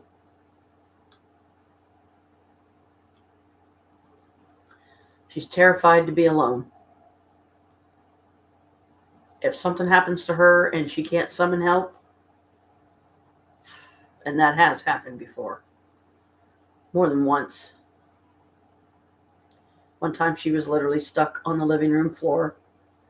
This was when she lived on Santa Maria, and for 7 hours, she could not, no matter how hard she tried, she could not get up. She could not get up off that floor. Nobody was around. I don't know where I was. I don't know if I was down here in my apartment when this happened or if I was out running errands. I just honestly don't remember. Or I may have even been living in Marysville. I don't know. I know I left Marysville in 2004 and I've never went back. I mean, except on the rare occasion that one time I was with my daughter. I think Chris was with us too. And she decided she wanted to give me a tour through Marysville and how different it is now, how much it has changed, how much it has expanded. And I was just like, wow, wow, yeah, it looks like it's come a long way. But that was Alicia's stomping grounds. That was where she grew up. That was where she was the majority of her life, up at least up until in her teens, somewhere when she finally stopped doing sleepovers and um, living in her own apartment. And I am so grateful that I was able to enjoy that experience with her, that at least I got to see one of her apartments that she lived in. We saw the one in Dayton that her and Tosh are in now, but we've only been there once.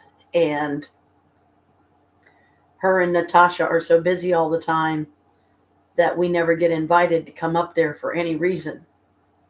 And that hurts because Mom and Jim got to meet Natasha. I never have.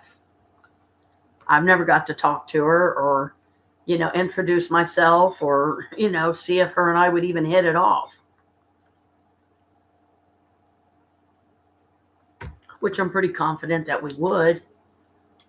But if she's not even going to give me the chance, then I'm not going to force it, But I would love to see their place, to see if they finally got all their furniture, and Alicia Zephyr finally got all her furniture moved in there and has it all set up like she did over at Carrot Place. And I have to say, I wish I could get the very apartment that Alicia once had in Carrot Place. But if I remember right, she said like her rent was like $700 something a month. It's like, damn, that is too much. That's like right up there with fucking $1,400, $1,700, and up over there on Maplewood where my mom's at now. Yeah, I don't think I should. I ain't gonna smoke anymore because part of the reason I'm drinking the milk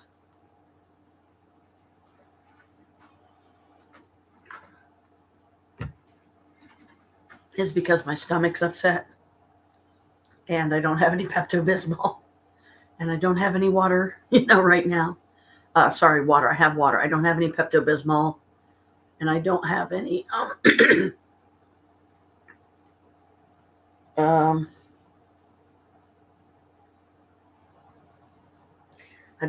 we got some antacid tablets. I could probably crunch on a few of those because I usually do 2 each time I do one.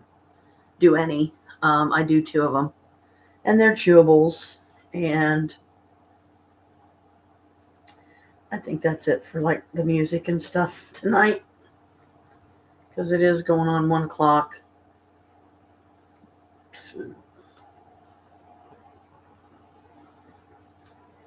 I'm sorry, guys. I'm trying, Yeah,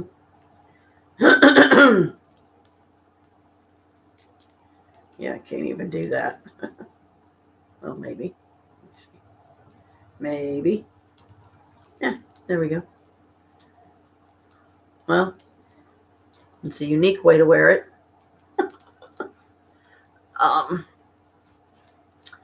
And the only thing I'm wearing now is my St. Michael pennant. But anyway,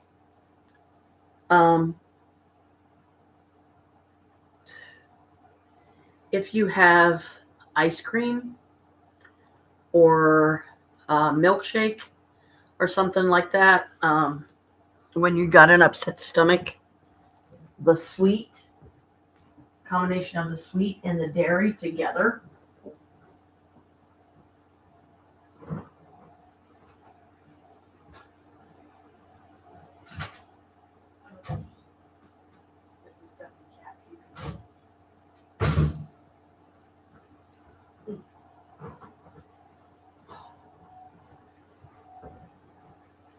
or have a way to rainbow moon.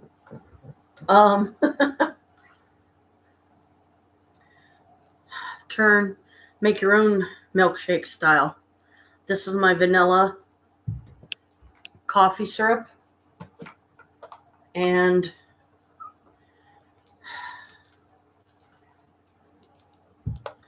I'm going to turn this into a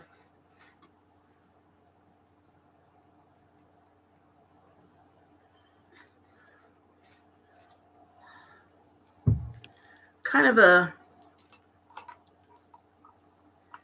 fairy milk, just not hot milk.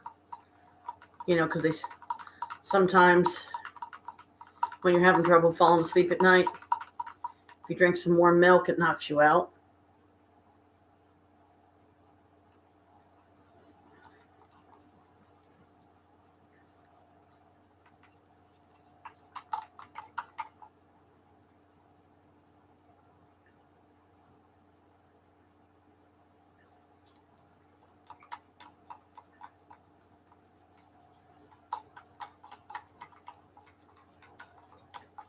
So you're basically doing sweet flavored milk. Kind of the equivalent of a milkshake, just it's milk, so it's not actually ice cream.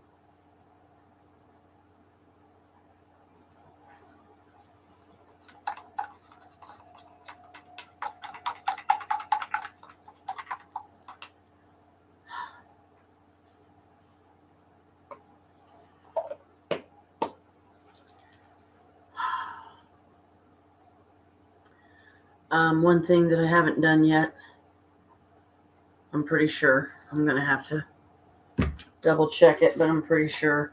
Okay, that's my purple one. Here's, knock it off, you guys. Come on. Leave each other alone, please. I have not done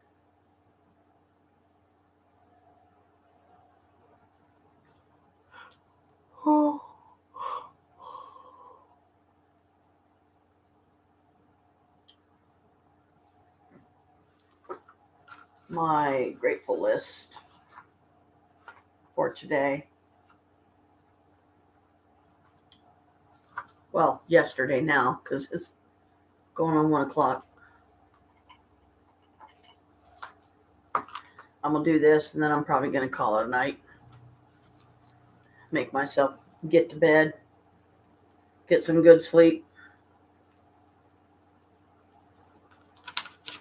Because tomorrow, Chris is coming home. Today, rather. 9.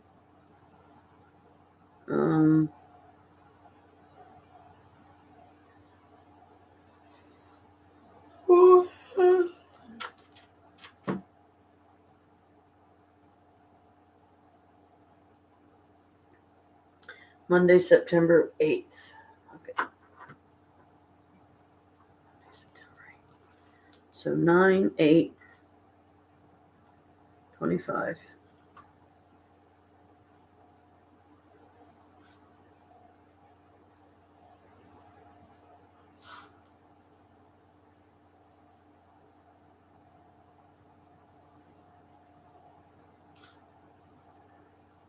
I am grateful for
Um, that was just the first one.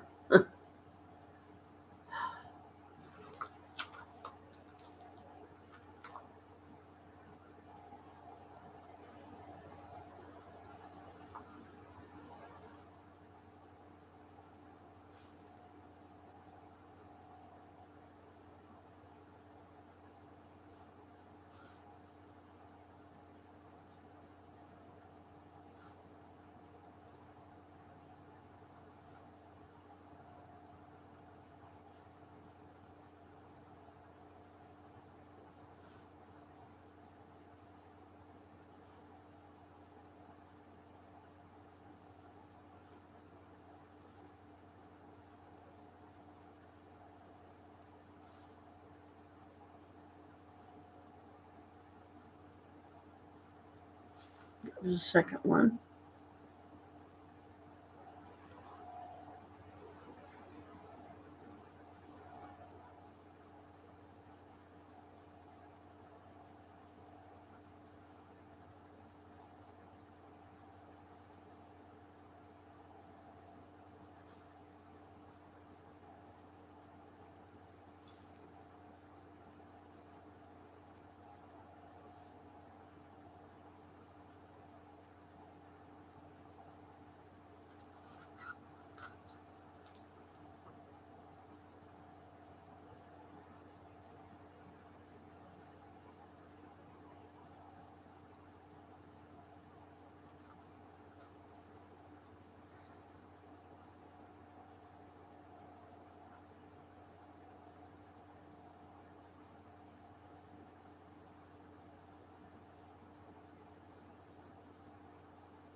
I know this is probably for some of you, whenever you get around to watching this is probably like the boring part. Just sitting here watching me write. Um,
I'm up to 6. Trying to do this.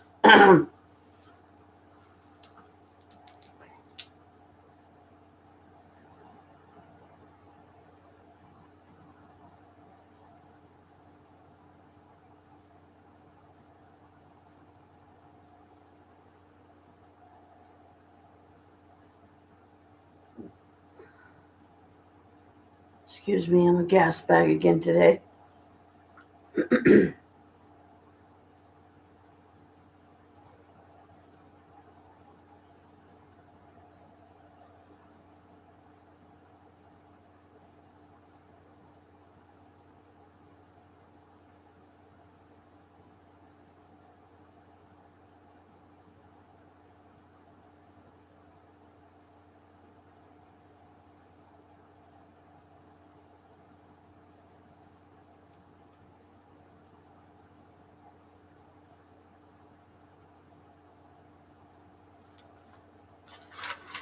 Number 7.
Eight.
Nine.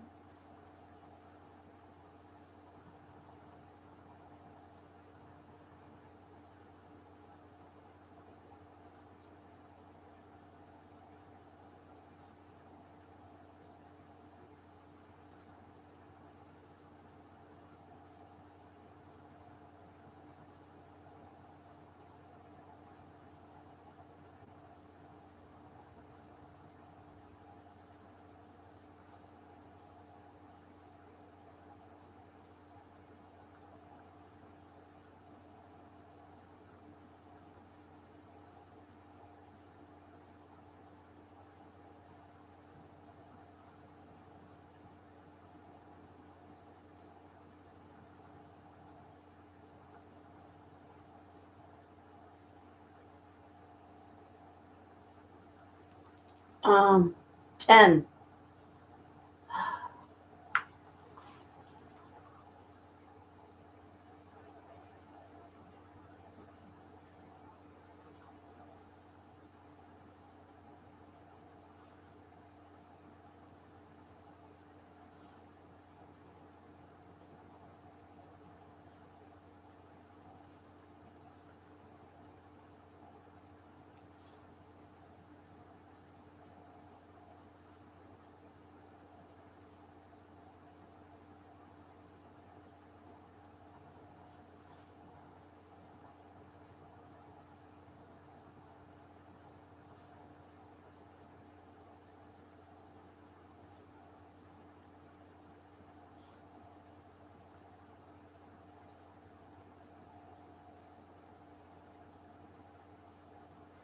Okay, done.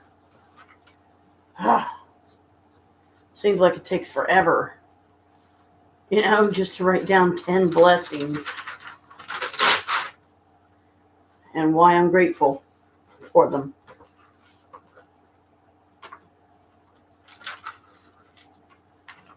All right. Duh. I ain't done yet. No, I'm not tired. What gave you that idea?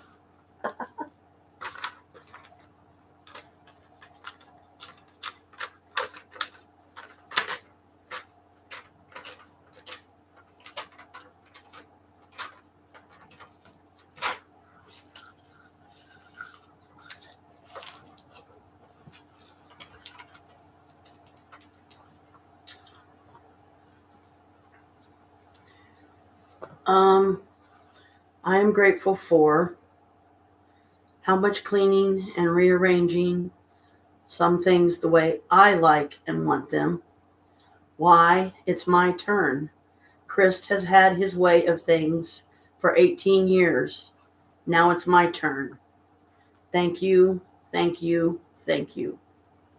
Number 2, I am grateful for all I achieved today, meaning yesterday. Why? I got a lot done. I'm proud of myself. Thank you, thank you, thank you.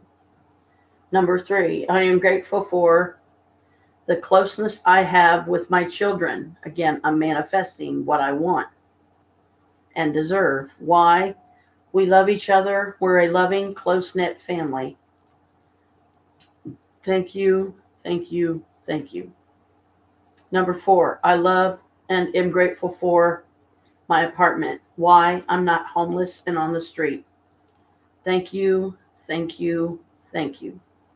I'm grateful for my new white Chevy Corvette 2017. Why? I deserve it. Thank you, thank you, thank you.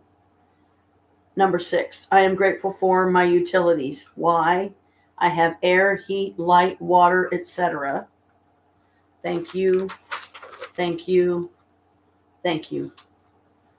Number 7, I am grateful for the time spent with family and friends. Why? These are the things that make up the happy moments that become memories you love. Thank you, thank you, thank you.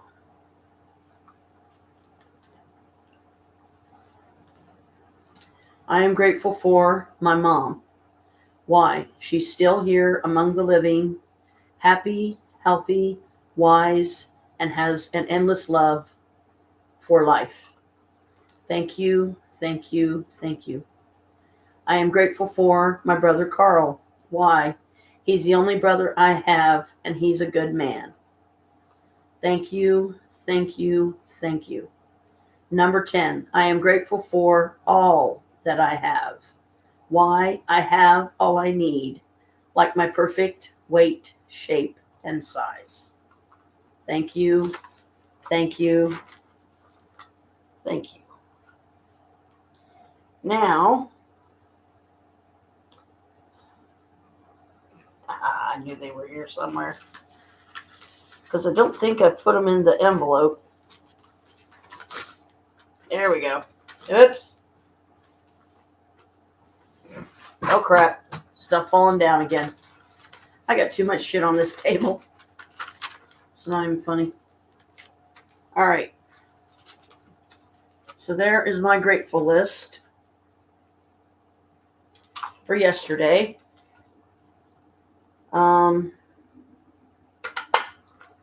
But took me, as you just witnessed, until now to get it done. Because things got so, what I call, witchy, busy, crazy today, or yesterday rather. Got a lot done, but it wiped me out. This was literally like an all-day event. Okay. What am I doing? I'm so tired, I don't know what I'm doing.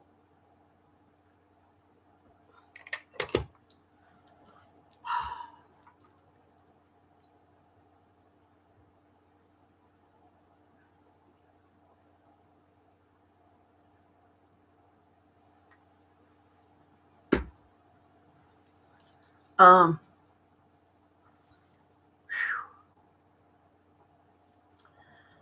every time, for instance, that my friend Norma cleans the cat litter box for me, I say thank you, thank you, thank you, because it's helping me a lot. I greatly appreciate her doing it. I greatly appreciate her taking the time to do it. Um,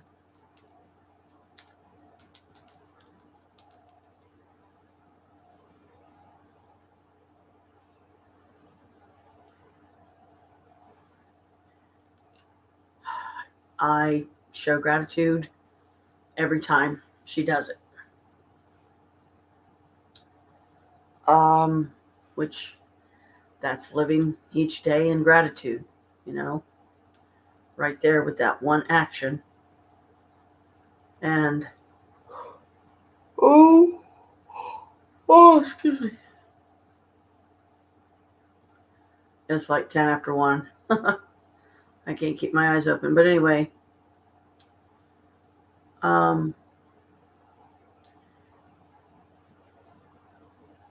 this is all part of my continued journey of self mastery.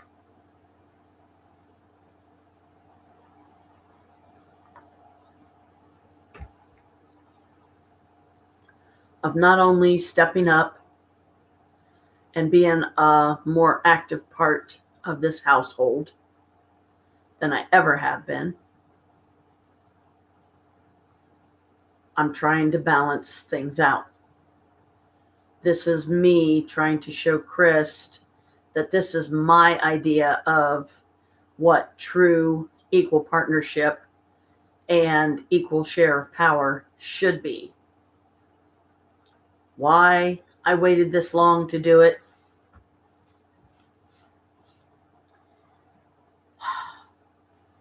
There really is no right answer for that, because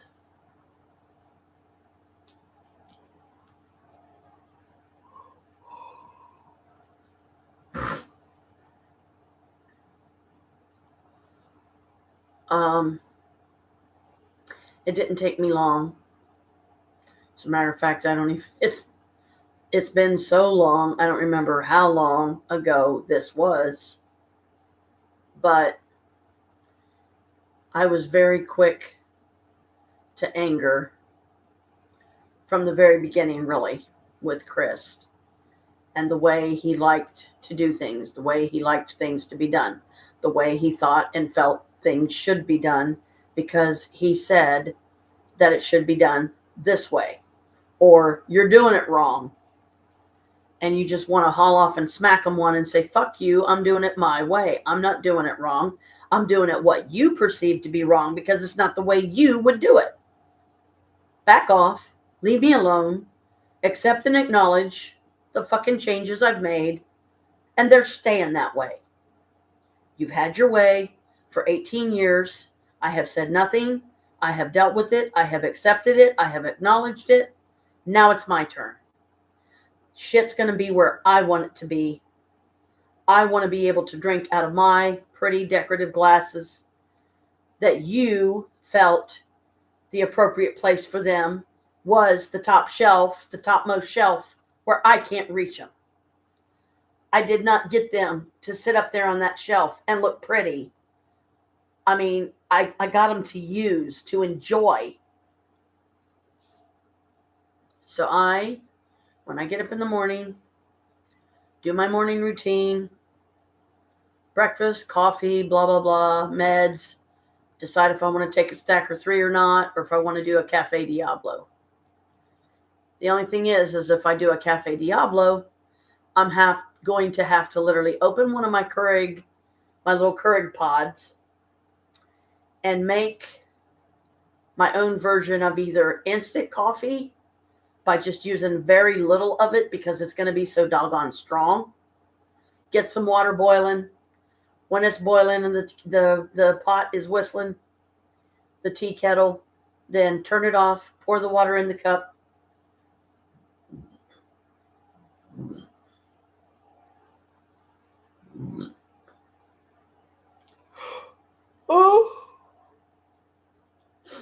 Put honey and cinnamon in it. Cane sugar. Some of my coffee syrup flavoring. But I could use that brown sugar, that really sweet stuff. I mean, shoot, a little bit of that and I'll be like, oh yeah, that's plenty sweet. That's borderline too sweet. Till I get my 25 from the Dave app today, I'll get some Pepto-Bismol when I get the 25. I'm gonna get some Pepto-Bismol and probably a few other things. Like I need to get us a big ass fucking thing of dishwashing liquid, and I might actually go all the way to Sam's Club to do it, in the hopes that I'll be able to get like a nice big one that'll be like Dawn liquid, Dawn like extra strength and extra cleaning power, and you only need a small amount, and a small amount goes a long way. It wasn't so late in the witching hours like it is, but because I was so focused on getting done what I did get done yesterday, I was going to take my first hot soak in my soak tub that I am going to sit in the bathtub, but then I have to plug a hole in the bottom so that it won't fill with water. Because even if it's meant to fill with water, maybe I will let it do it. I don't know. Just because I'm just worried about, like, I would have to empty the water out each time and leave the plug open, and then just like turn the soak tub upside down in the tub until all the water has a chance to drain out and it has a chance to dry.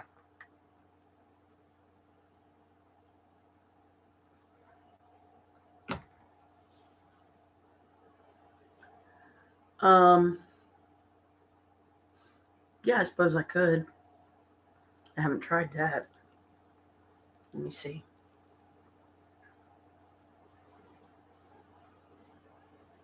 Let me try something here, folks. Okay. Hey, come back here.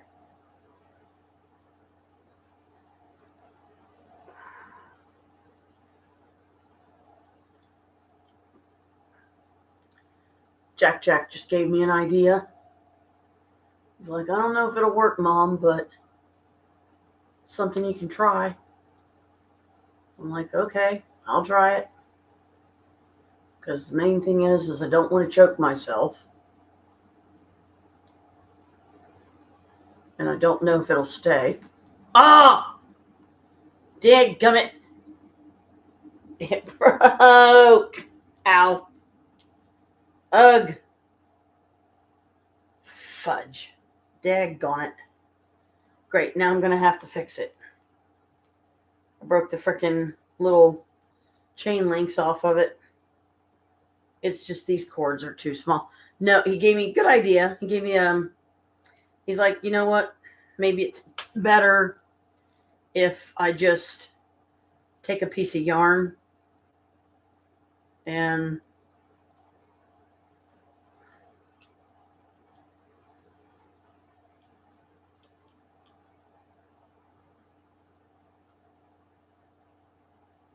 okay, what's up? Here we go. Well, I'll just have to find another way to use that. Okay.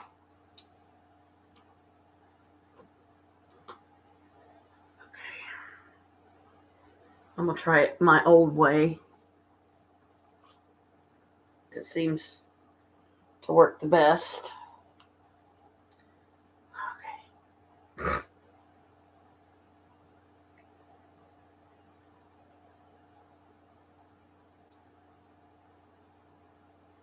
Because you're right, Jack. I did say, whoops. Don't you dare. And once I put it on, I would never take it off.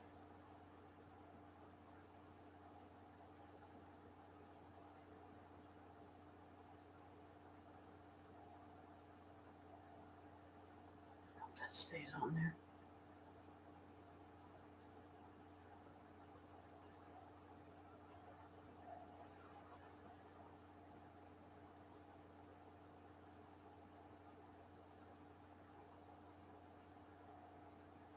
Please stay on. I have to do it this way because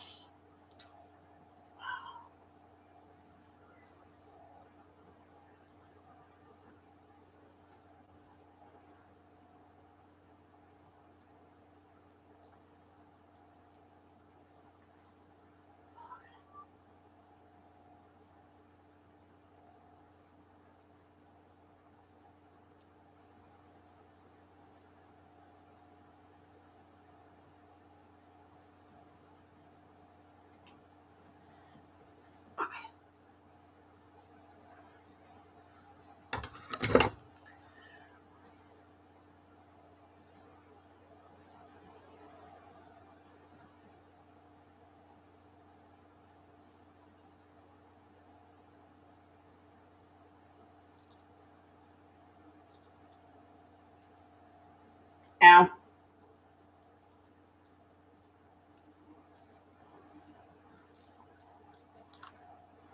Here we go. Hopefully that'll work.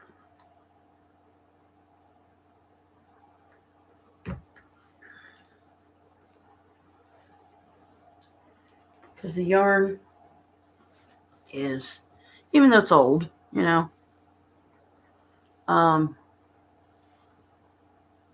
it does the trick.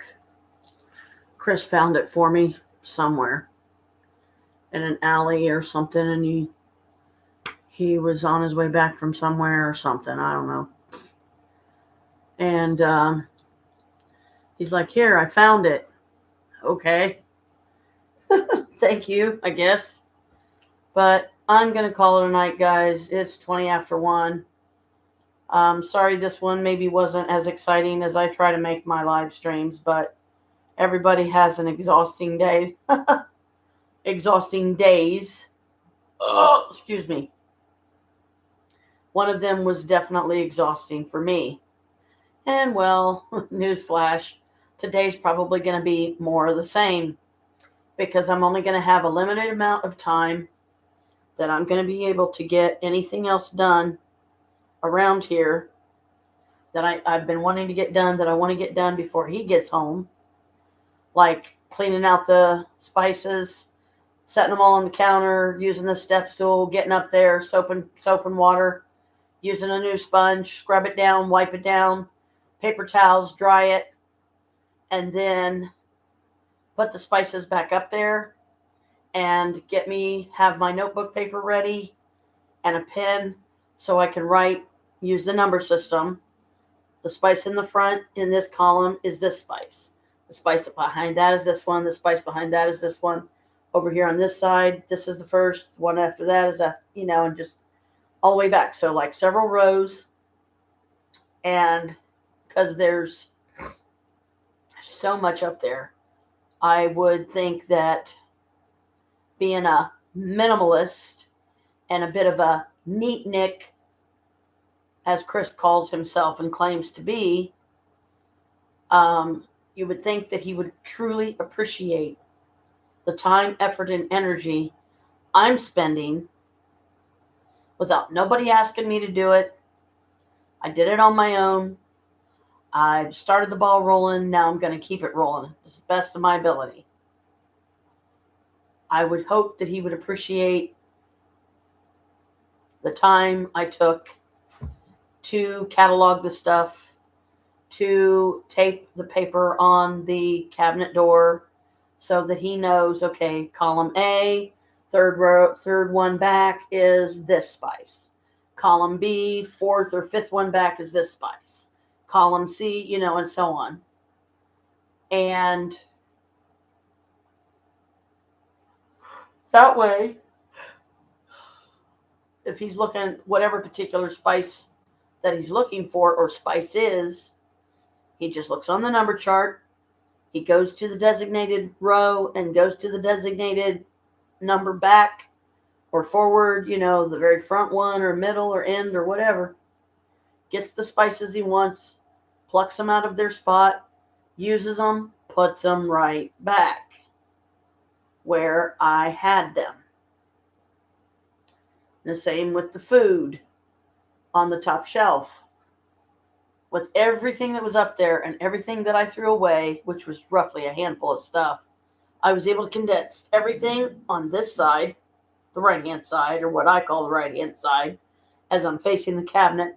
And then the left-hand side of that cabinet is this big ass. I'll show you the box of cereal later today when I get up to have breakfast and stuff. But it's one of the big boxes. It's like yay tall, yay wide, really super thick. It's definitely family sized. And I got 2 of them. And it's Reese's peanut butter, cereal, peanut butter and chocolate. And I got it at Sam's Club. And I was able to clean that top shelf enough and get everything condensed to the right that I can literally set the box of cereal up there now, which is less that's going to be sitting on those little tea tables in there, or little TV tables that are not designed for what we're expecting and using them for, what we're expecting them to do. Be holders for a lot of the extra cups and things that we have, but try to be careful with the amount of weight that we put on whatever tables are being used, so that if the weight becomes a little too much, because these tables are flimsy as hell, then I'm going to have to possibly get rid of those tables, which I really don't want to do, because I'm going to be taking the time to put that contact paper on it. And it's my witchy contact paper. So if I'm going to put that on a table, I want to keep it. It's like I want to keep it, because otherwise I feel like I'm wasting my contact paper if I'm going to take the time to scrub it down, clean it off real good, dry it, and then put the contact paper on it, make it look all nice and cool and witchy, and then put it right back in the kitchen where it was. And this time have the white table in there, have maybe the other TV table.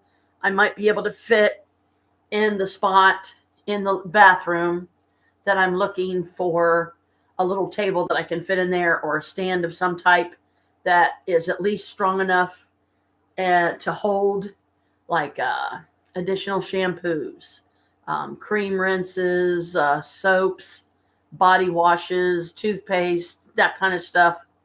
Bars of soap that are right now being stored in my bedroom, because I don't have anywhere for them in the bathroom yet. I lost a lot of Dove soap, which was very upsetting to me. So as soon as humanly possible, and as soon as I start getting some of my money from my responses here that I'm going to be mailing out today, then I'm going to go over to Rose's and I'm going to get me some more. I'm going to get me at least one of each kind they have. And I might even go so far as to order some of the lavender soap by Dove on Amazon. As a matter of fact, let me do that right now. 1969. Okay. Or at least get it on my, save for later list.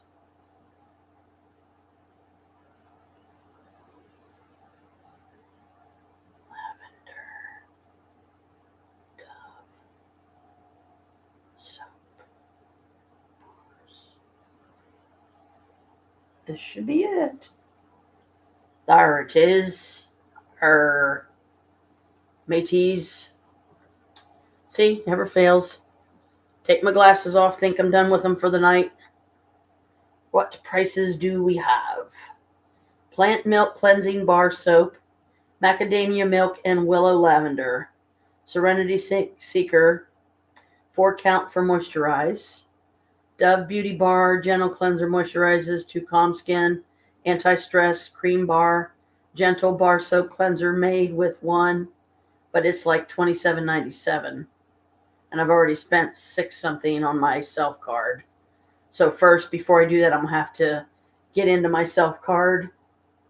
But I'll at least put it in my save for later, What is this? Is this body wash? Dove body wash with pump, anti-stress, blue chamomile, and oat milk for 24-hour lotion soft skin, moisturizing skin cleanser with no sulfates, no parabens. Oh, okay. I'll definitely add this one because one-time purchase.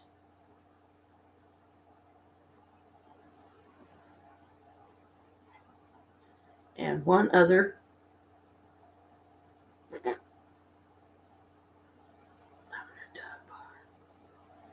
Okay, there's that one. Lumi.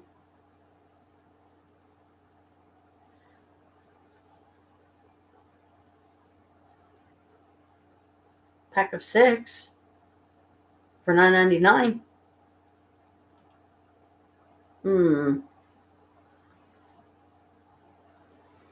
Yeah, let's do that one. Because it's 6 bars. Okay, we have 1 bar for $27.97.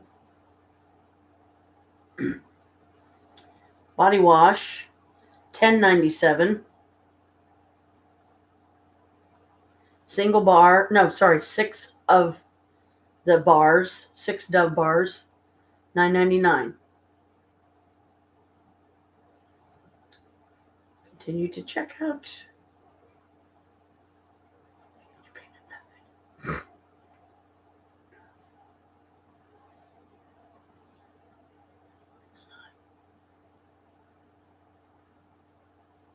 Order $10.79. Okay, there we go. Janet Feinstein, Tuesday, September 9th. Yay. So that's like not tomorrow, but the day after. There we go. Thank you, myself card. And I'm still within my $30 bracket. I just got me some Dove soap. Because I think what I'm going to start doing again, and should have never stopped doing, is even though I'm going to have to get used to doing it in the kitchen and then putting it in there on my desk or somewhere. But if I get the sink tray thing that you can fit over top of the sink where the soap and everything's sitting right now,